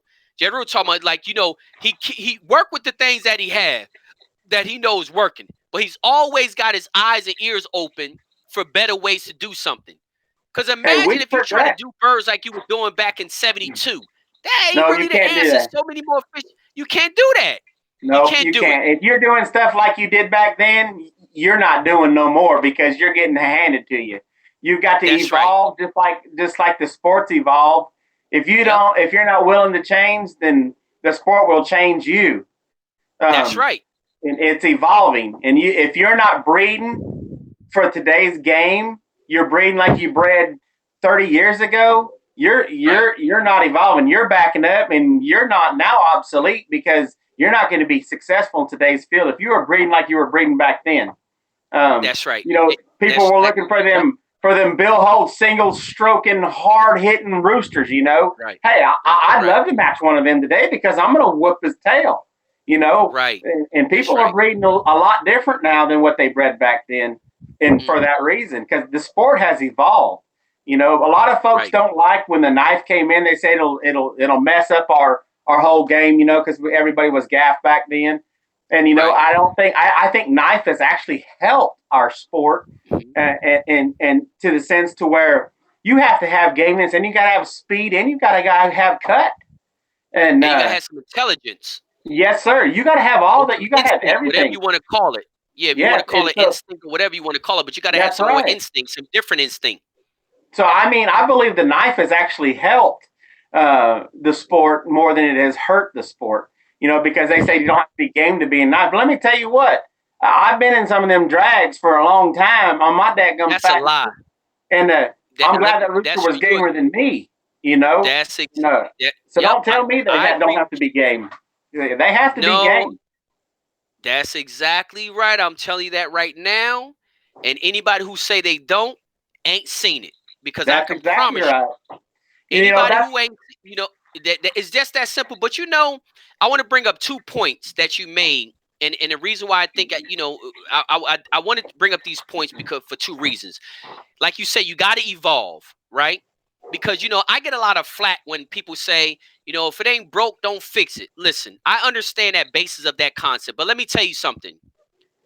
The rubber tires that Henry Ford used on a Model T, we won't don't work use the that same same. kind of rubber.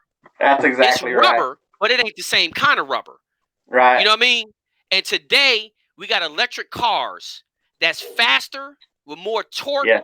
and lasts 1,000,000 miles.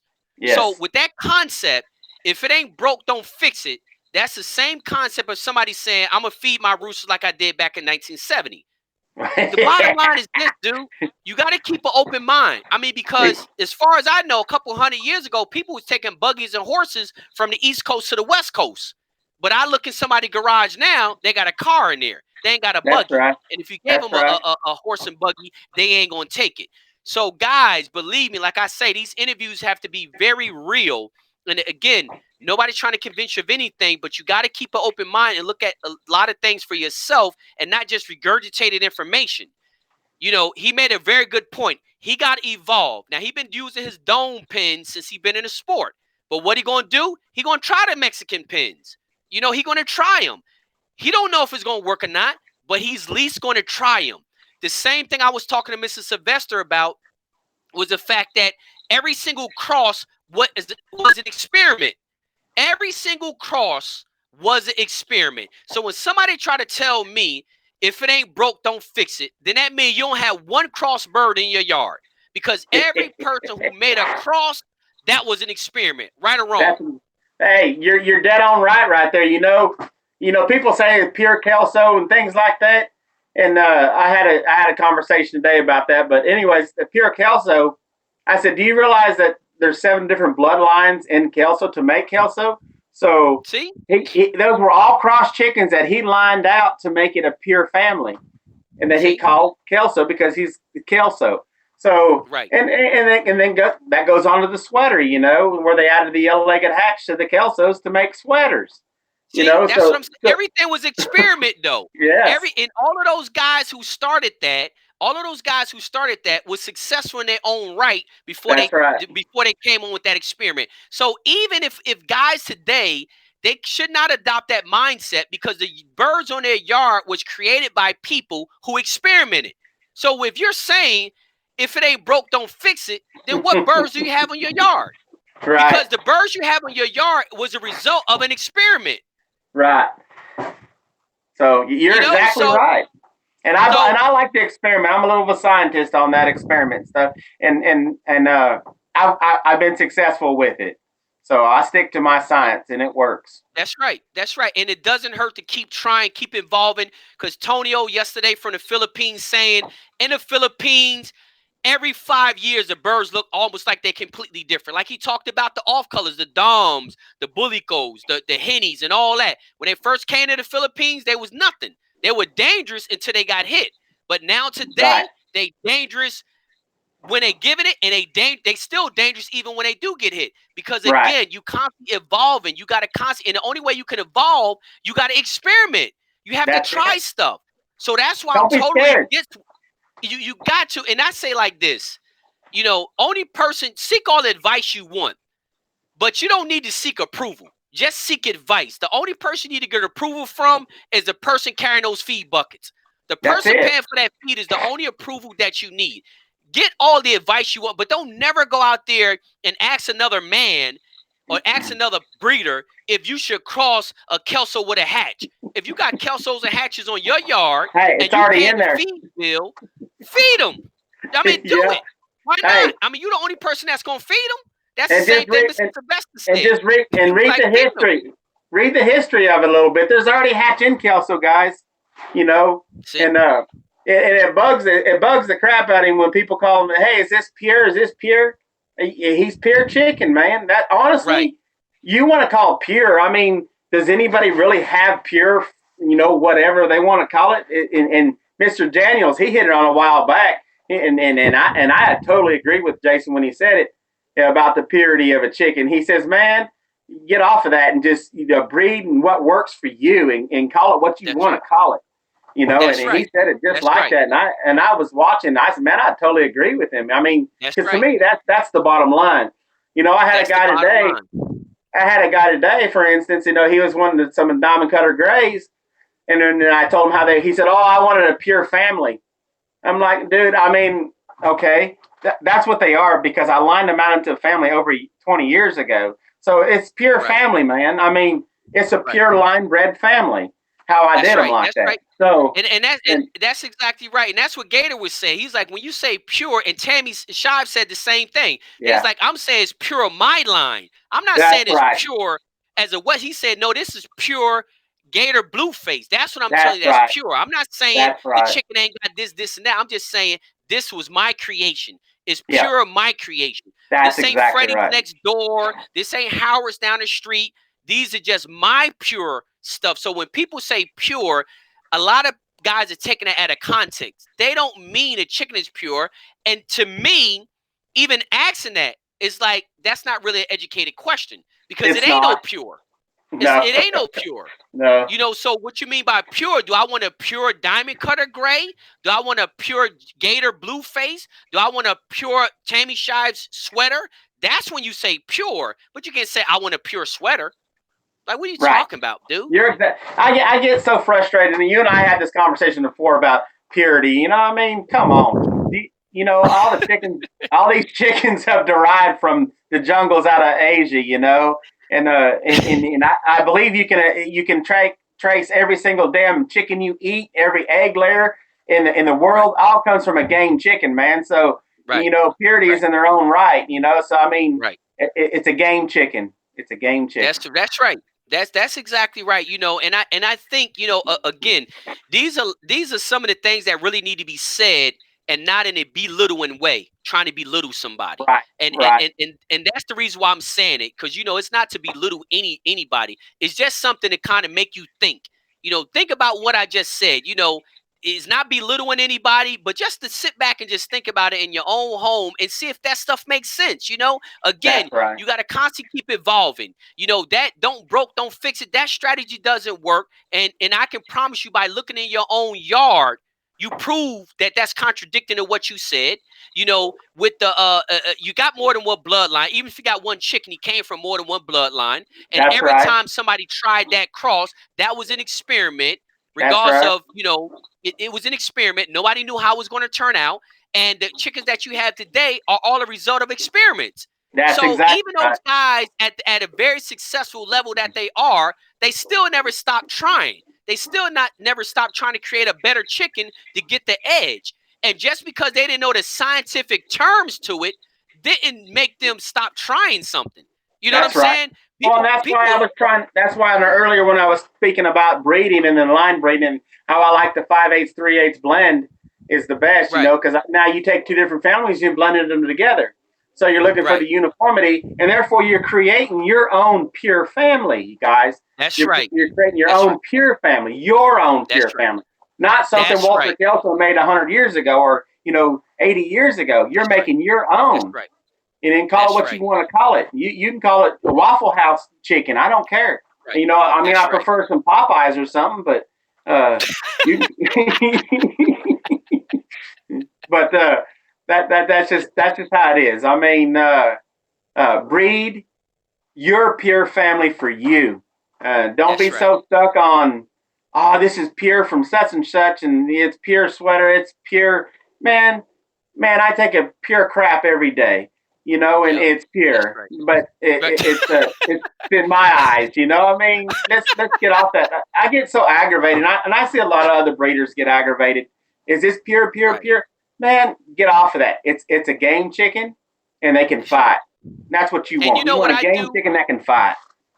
Right. And what I do, like I say, when I go to a breeder, I want his stuff. I don't go there as pure. I say I want your stuff, the stuff that you bred, the stuff that you created, because I Right. seen it perform, and that's what I want.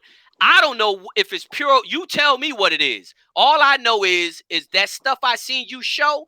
That's what I want.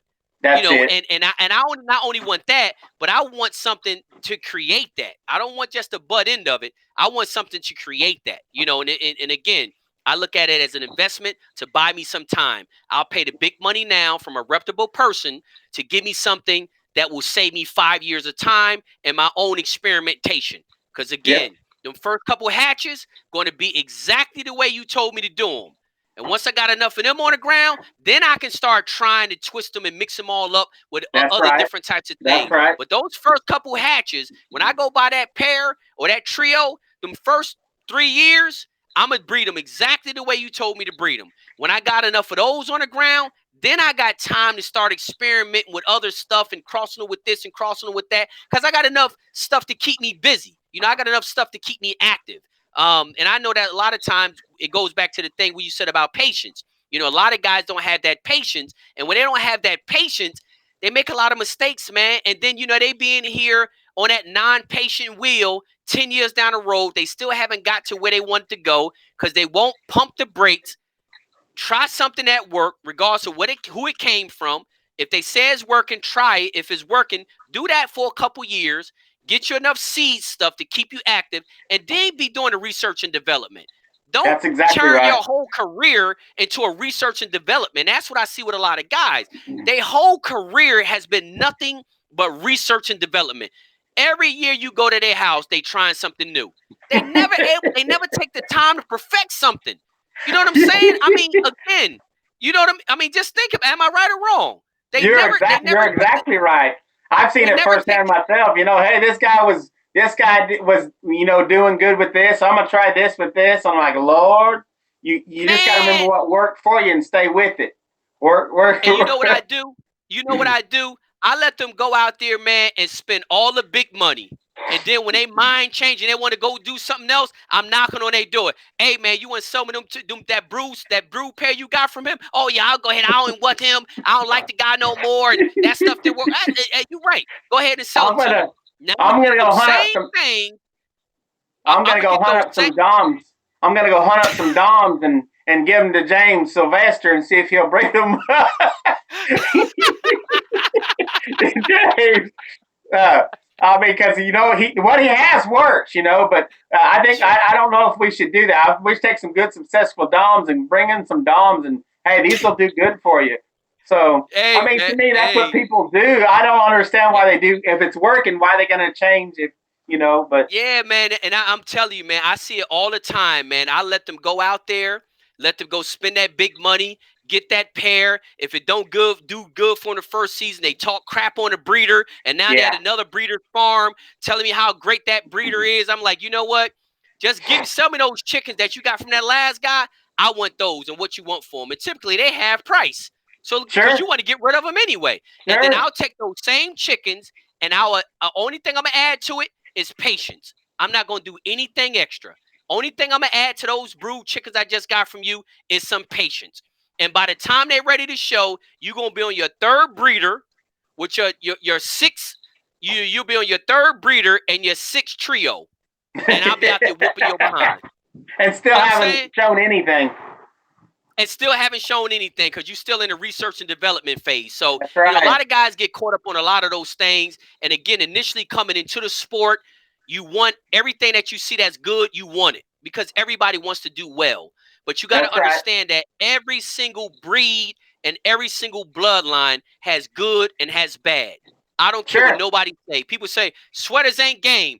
There's some game Yeah, they are. sweaters and there's some Dunhills.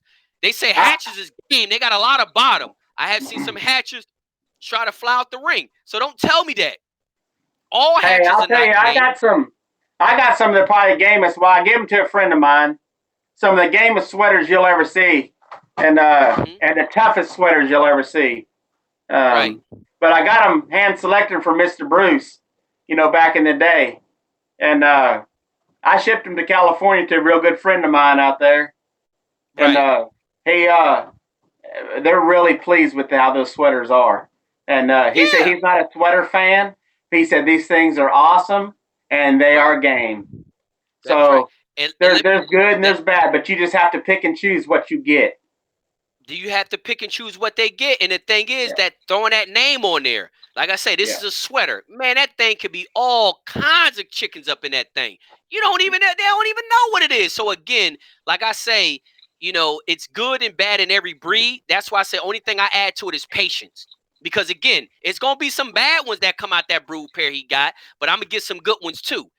The that's good right. ones I'm gonna get was the ones that he wasn't willing to wait for. They was there, he just wasn't willing to wait for them. And as soon as That's you hit a right. bad streak, it's done. It's like Mr. Sylvester made a great point about when he talked about hearing guys say, "Oh, this thing showed bad this thing showed bad," and he went home and called the whole family. He's like, "I'm not doing that." He said, "Why would I do that?" Why would I do that? And Mr. Sylvester was 100% right. That dude's been in the game for a long, long time. I mean, he had access to all kinds of stuff. So, like he said, that's the reality part of it. And Oh, that's the reason why I like to have guys come on the show and tell an unfiltered information because, listen, I don't have a building full of trophies. I'm not a well-known American cocker. So a lot of times when it come out my mouth, it don't have any credibility. sure, I say the same thing Mr. Sylvester said. Nobody wanted to hear from me, but when it came out of his mouth, they knew. Listen, sure. the truth is the truth, no matter who mouth is coming out of. That's right. I got a story about a winning percentage. We was at, I believe it was at Springbrook that one year, and that's when Mr. Colonel Givens was still alive, right? And he had a rooster that kind of hacked up on him, didn't want to face after he got cut a couple times, and he was asked if Right, they wanted him to kill him, and right, Mr. Colonel Givens said, "No, I don't want him killed." And then we asked why, and he said, he said, you guys don't understand something. He just made that rooster could have had an off day or something like that. Right. He said those Right. roosters are winning 76 to 77% of the time. Right. So he had an off day. We're going to bring him back, and he'll be just fine. And that's just how he put it. So right. That's another trait. That's what I'm trying to say. The traits in chickens and bloodlines, you're always going to have something that's going to come out. 100% gameness ain't always the truth. 100% gameness is not always there. Well, you know what? Let me give the viewers another example with the with the gameness and all this kind of stuff. Do they actually believe every bird in their bird's history was shown, was this, was that? No. Some of those birds in your bird's history ain't never seen a square. He ain't never seen a square. He never probably even been sparred. You're gonna tell me you're gonna look out on your yard and you pick up that whatever it is, that cock or whatever, you're gonna tell me nothing in his history, everything in his history has been shown? That's a lie. That's a lie. I promise you, if them birds been around long enough, it's some birds in that bird's pedigree, and just because it ain't written on paper what the tag number was that went to this mama and that mama, it's been some birds that's been in your bird's pedigree that has not been shown. It's been some great producers that has never been shown. There's been some ace cocks that produce nothing but trash. This is just the reality of it. It's just the reality of it. It happens. This is how it is. Every great brood cock ain't been in a square. And that's everything right. that been in a square ain't never been a great brood cock. That's just the reality of it. So it goes back to that mindset. You're right. That's what it is. So that's why the gene pool is so important to that predictability. You know what I'm saying? And that's why that's the point I'm trying to make. That's why when years ago I had a good rooster, we showed him 13 times. And you can trace just about every single Albany I have on this place back to him. And and because he produced that, and then he's also he produced in there in the pit, and he also produced in the brood pen. And and that's and honestly, I started with 3 trios of those, but you can trace almost everything, like I said, everything back to him and about 6 different hens. So that's how I did that. See that exactly. And that's another great thing that I look for when I go to a breeder is, when I went to this one breeder to buy this pair, everything on his yard was all related. So that kind of tells me if everything on that man's yard is related, these things must be doing him pretty good. I would think he must have a lot of confidence in him if everything on his yard is pretty much related. From one way or another, he's like, everything on his yard is pretty much related. They might be distant cousins or something like that, but pretty much everything on the yard is related because I found my niche is working. And the reason why I'm saying they're all related because some of them are a little bit more concentrated than others, but I do it in a fashion to keep them like I want them because they're still producing consistently. And he told me, he said, but I'll tell you one thing, about 20% of my chickens come out short. They come out a little shorter than I like them. And I have they don't come out web foot. Well, let me tell you, they ain't gonna come out web foot. But he told me that prior to. He said, listen, about 20% of my chickens will come out short, and I just cull them. But regardless of how many times I cull them, I still will get some short chicken somewhere, and that's it. But he said, I don't throw them all away. I don't throw the whole family away because they have produced a few short chickens. He said that makes no sense. So he let me know that beforehand. So my point is you're going to get some things that you may not like out of that trio or out of that pair or whatever, but you don't throw the whole program away. Like you say, you got 1 or 2 bad. If you're looking for something to be tall, good station, whatnot, and you have 1 or 2 that came out real nice tall stags that you really like, that's the stag you want to breed back to the mama. And it makes that's why you single mate as well. Now you're gonna the chances are then you're gonna breed that back to the mama, and you're gonna have the majority of your stags will be good long-legged stags, and most of the pullets as well. So then take them long-legged pullets that you raised also and breed back to the other side, which would be almost their granddaddy / whatever it may be. But and then you're gonna build the station up in your chickens. So you don't have to throw nothing away. If you want to breed station, find the stag, that's got the good station breeder back to the mama, and you're going to produce high station chickens. And Yep. protein in chicks has a lot to do with growth, in bone growth. If you're feeding a poor quality feed as chicks, you're not going to grow the station you want to grow. So you need to, you need to Right. watch that. You need to watch that, and then you want to fluctuate your protein level. I promise you, if you've got good protein level, and you're going to grow some good tall chicks. Granted, Right. you hatch them out early enough in the year to where they have plenty of growth time. Because remember, guys, as the daylight hours get shorter after the first day of summer, your chickens don't grow near as fast as they do through the spring before the first day of summer.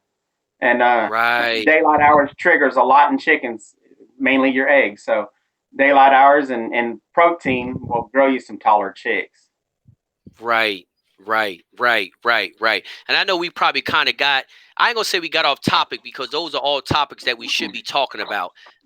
Because I think it's a lot, it's very, very important, because again, the only way, things are going to get better is guys just have to be more educated. And That's it's right. good to have guys who have been in the game a long time, letting people know you still got to experiment. You got to constantly keep evolving. You got to try new things and that kind of stuff. And again, have your seed stock, have your foundation that work, but still go out there and try to make a couple little experiments just to see if you can get better. And that's what Tonio was saying yesterday, that if you live in the Philippines, you have to keep trying to get better. I'm like, dude, Yeah, if you live anywhere in the world, you got to have to try to get better. that's it. You have to constantly try to get better. If you keep with that, it don't broke, don't fix it. No, just have half your yard based on that strategy. The other half of Well, your yard is, what can I do better to get yep. it better than what I had? Yep, that's exactly right. Just like Chris Copus won that land World Slasher last year, and I seen an interview on him one point where he says the season before, he was getting his butt handed to him, but he changed some things, so therefore he evolved, and then That's got the right. birds over in the Philippines and won it. He won it because he evolved, and he was Exactly. right. If you don't change, you're just backing up and you never go forward. That's right. That's right. That's exactly right. So tell me this, and I just, you got a lot of questions in the comment section, but we over the 2 hour mark. We're about 2 hours. Yeah, I'm trying, El we over the two Chicano. hours. I'm trying. No, you don't beat them now, because we over 2 hours, man. We over 2 hours. But listen, it's a lot of questions in the comment section that when you get a chance. So if not tonight, tomorrow, something like that. There's a lot of questions as far as what birds, what from different parts of the world, what breeding stock do you ship to them, and all those type of questions. And you can get in the comment section and answer that type of stuff. But just we kind of covered everything. We covered, how you select your your brood stock, your incubators, how you do your biddies, your stags, how you pin them, what you pin them in, how you got your pin set up in. We talked about pretty much everything. As far as your cocks, I mean, you know, is there any additional stuff that you would like to talk about, as far as we talked about the stags all the way up to the stag, getting them pinned up and that kind of stuff. Let's talk just a little bit about the stage from the stag to out. You use tie cords basically Okay, out there where you at on your setup? I'll leave stags in the stag pen, and I want them up bull stag before I even think about putting them on tie cord. A lot of people like to put them on tie cord early. Okay. I gotta have spurs. I don't like a stag getting on a tie. I've seen many people places, and their spurs are all going this way and that way because they left them on Right. tie cord too early, or put them on too early, or left them on, never swap legs. And Right. I do not trim spurs until they're coming cocked, like the December before they're turning two is when I trim a spur. And I say that to a lot of folks. Um, they say, why, you take the chance on them hitting you, whatever. Yeah, if they hit me, I'm going to hit them. They'll give me pig feed. But the Mm-hmm. thing is, I like to let that spur grow out before I even cut it. And it'll give you an idea on a natural spur what the spur looks Mm-hmm. like. Because when you go to an American show and these people got dadgum jaggers, this damn long, Right. why don't you Right. look at a rooster's natural spur and Mm-hmm. and see how it's set. Then you kind of get you an idea on how your spur set or your knife, where Mm-hmm. it'll help you Mm-hmm. out in that aspect. But but going back to pins, I'll leave them on till their spurs are good and hard, and a good, inch and a quarter out before I even put them on a tie Okay. cord. And then I like to rotate tie cords. I won't leave a cox in the same area, because guys, chickens are very territorial, and if you move your cock works himself. Use that a little bit of advice in your keep. Also, that will help you tremendously in your keep because a cock will work himself more than a person can mess up a cock. And I say Right. that because more people mess them up than they help them. That's right. But rotation, a cock will work himself. But I rotate them cocks as much as I can on the yard after they get onto the tie cord yard. I rotate them. I'll go out there and I'll get 10 or 12 this day or 20 or 30 this day and move them to a different spot. And I just do that, and Right. you wouldn't know it as fat as I am, but I'm pretty active out there.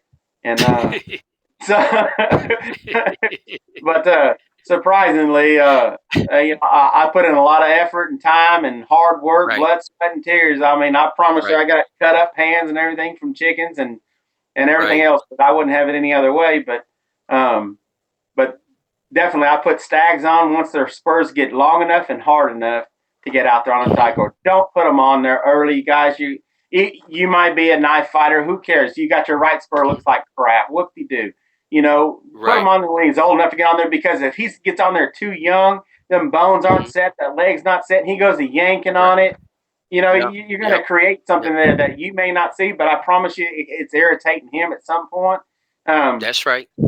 So let him be a stag. Don't rush him. Don't rush him. That goes back to Right. being patient. That goes back to being Yep. patient. And Going believe back to me, be patient. pins are a whole lot easier and take up a whole lot less space than a tie cord yard. Granted, they're Gotcha. not. And going on to the tie cord yard, guys, get you a damn tie cord that is 6 to 8 foot long. I go to Right. people's places and I see these 3-foot tie cords. I understand you're stretched on space, but you're better Right. off putting your rooster in a 4x4 pin than you are in that daggum 3-foot tie cord. Gotcha. You're hurting him more than you're helping him.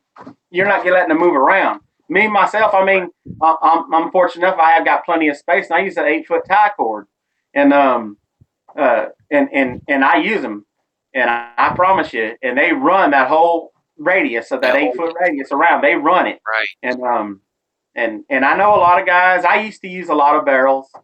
I don't use barrels anymore. I like teepees. Teepees keep the feces off your fowl. They roost better. They're not sitting on top of a barrel, laying flat. Especially when rain comes through, then you got crap all over your dang rooster. I like a teepee a lot better for that aspect. I was fortunate enough in this town I live in that the trash service, they have all these old 96-gallon trash containers, Right. and I got them for free. And I laid them flat, filled them full of sand. And let me tell you what, you guys, you think I'm crazy, but and believe me, when you're going to building teepees or barrels, whatever it may be, it's a lot of work. And when you're dealing with as much as I'm dealing with, when I can get 200 of them damn trash cans for free, and they still keep coming. And they are the best thing I have ever had. Everybody comes over to the place and says, "Oh my gosh, I never would have thought that. Them things are nice." And I fill them full of sand. They can get in and out of the weather, and they roost on top. Their tail feathers hang off the side. I'm like, Lord, I just got lucky. Hey, find your local municipalities and hey, what do you do with your old trash cans? Because 99% of them throw them away, you guys. They throw them away. They put them in a landfill. They'll be more than happy to give them to you because they don't have to pay to get rid of them. And and those actually make the best damn rooster houses I think I have ever had. And they're plastic. They're not going to rot away or nothing. So I got a half the yard and teepees, and I got so many daggum garbage cans too. And hey, they work just the same either way you look at it. And I'm pleased with them. And and the shelter wise for the winter time, them trash cans work a whole lot better because them roosters try to get in and out of that snow or wind and freezing rain and them teepees, and they can't do it as good as they can in that trash can. And and them trash cans are a whole lot better than barrels. I mean, that's Well, from you know what? personal That experience. that's some good information. And you know what? If you can take a picture of one later Sure, on or whatever and put it in the comment section, this way everybody can see, because sure, that's a very good idea. I never thought about that, but you're right. Go to your municipality. They probably yeah, are. Everybody throwing them things. yep. Municipalities all over the country is throwing them things away. You Because they'll know, have a and little crack or something like that in them, and they can't use them because their machine can't pick them up. But they're still right. fine. They're still structurally sound, Yep. so you can use them just That makes a fine. lot of sense. Yeah. That makes a lot of sense. Yep. So, And believe me, um, when you're dealing a whole lot, and you don't have to build those, man. You just flop them down. They right, still have the wheels on them. I could pick them up and move it if I wanted to. I just took the lids off. right. Is all I did. And That's right. That's them right. things are great, man. Some of the best things I ever did. And everybody loves them. That comes and he says, "Man, I need to find me some of them because that Yeah, they work that's a good great." idea. Yeah. Right. Nobody never even thought about that. Nobody have never thought about that. That is crazy. Yeah. And you're right. Municipalities throwing them things in the trash can. They throw the Yeah. trash cans in the trash can. Yeah. Yeah. They are. So They are. what one last thing I want to talk about is the dubbing. When do you we talked about, getting the stags out there on a tie course. So when do you do your dubbing? I did the dubbing the same time I cut the spurs for the first time. It's usually in December. I let them mature out completely. So they're Hmm. bull stag coming cock. Within a month or Hmm. two of coming cock is when I dub. Um, Hmm. and it's harder on the straight comb fowl, which is they tend to recover. I might lose one maybe, but it's rare. It's rare that I do. Hmm. But I believe in letting Hmm. them. I mean, I see a lot of people on the 6-month-old stag. They got them dubbed. Come on, let it mature out, let it become a chicken, and then and I dub when they're December before they're coming cock, and Right. that's when I do it, and that's when I let them grow all they can grow, spur, and then combs the same way, and then Hmm. December that's when I go to work, and it's cold in December here in Oklahoma. But Right. that's when I do it. It's not like it when I was down south. Hell, you Right. had to wait for it to be cold down south to do it. So you Right. can do it on the dark moon. I believe in the old farmer's almanac. On the dark moon is when you castrate. So castrate's the same as a dove because the blood's down on a dark moon, and you'll bleed a Now, lot less if you do that. yeah, that was my next question. So that's what I was going to ask you. Do you use the almanac and that kind of stuff? And Yeah. so that's what you do. That's the concept. Well, Well, I was I tell taught you that what, way, and I believe that way. and it has worked for you since then, hasn't it? Oh, it's worked my whole life that way, and then I wouldn't change it for anything, you know. Right. But if Right. somebody's got a better idea, I'll listen, and I'll try it. And if it don't That's work, it don't work. If it works, it works. that's right. I'm not a That's what it's all about. yeah. Share That's your that's exactly what it's all information with about. me, and I'll share my information with you. And That's if I can learn, and believe me, I watch 99% of these shows. I might not catch them when they're live, but I watch the videos. And right. I've learned a lot. I mean, and I pay attention because believe me, I've been in this all my life, and Right. I don't know everything, and I don't claim to Right. know everything. And Right. but I try to learn every day. If I learn something new every day, I've done something good, and I that's what I know try that's to right. do. Don't be big Exactly. headed. Don't be big headed, guys. Remember that. Don't be big headed. Humble yourself Hmm. and learn. Hmm. Hey, a young'un just came into the sport. Help him, but he can help you too because he might know something you Yep. don't. Right. So, and Exactly. that's the truth. Exactly. Just remember that, That's because right. you don't know everything. You may think you do, but you don't. You sure don't. You got that right. You don't know what you don't know until you realize what you don't know. That That's sound right. confusing, but if they listen to it over and over again, they will understand it. I'm telling That's you. That was yep. something that was taught to me a long time ago. And I was like, He's like, exactly. Ponder it. He said, ponder it as the wise. And I pondered it for years. And I was like, now I know what he was talking about. You don't know Yeah. what you don't know until you realize that you don't know it.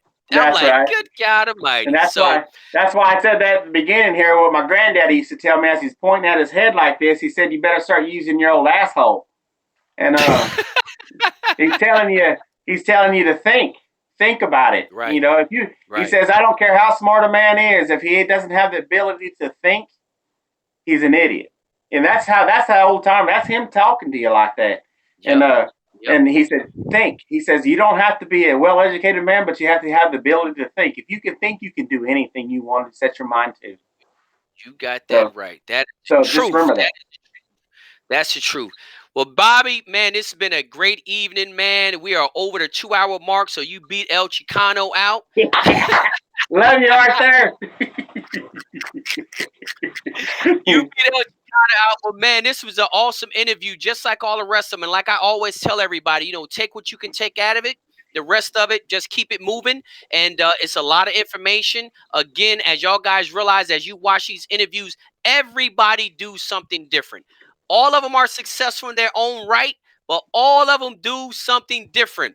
Most of them live in different places. So hopefully you can take bits and pieces of all these interviews, put it all together, and make a great, great program. Because, again, I was telling Ms. Sylvester or one of the other viewers that if they would just take the information from these interviews, you can have somebody come into this sport, just constantly watch these interviews, and he will pretty much have answers to everything he needs to have an answer to coming into this sport.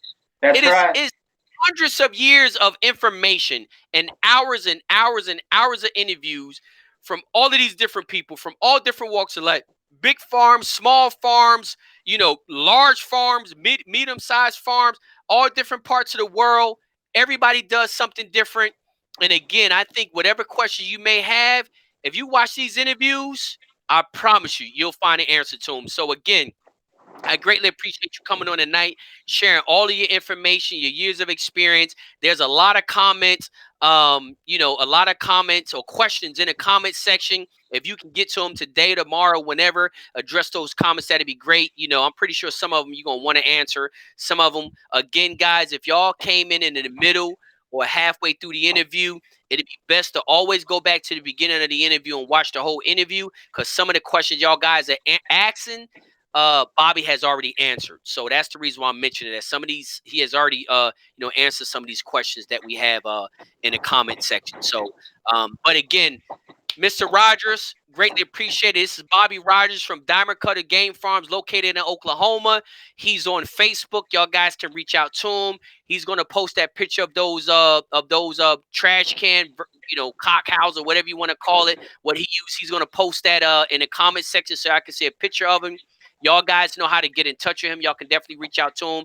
Y'all don't have to contact me to contact him. Y'all, his information yeah, you on his do. interview. Contact Jim. Don't contact me. My inbox is full to the rim, full to the gizzards. So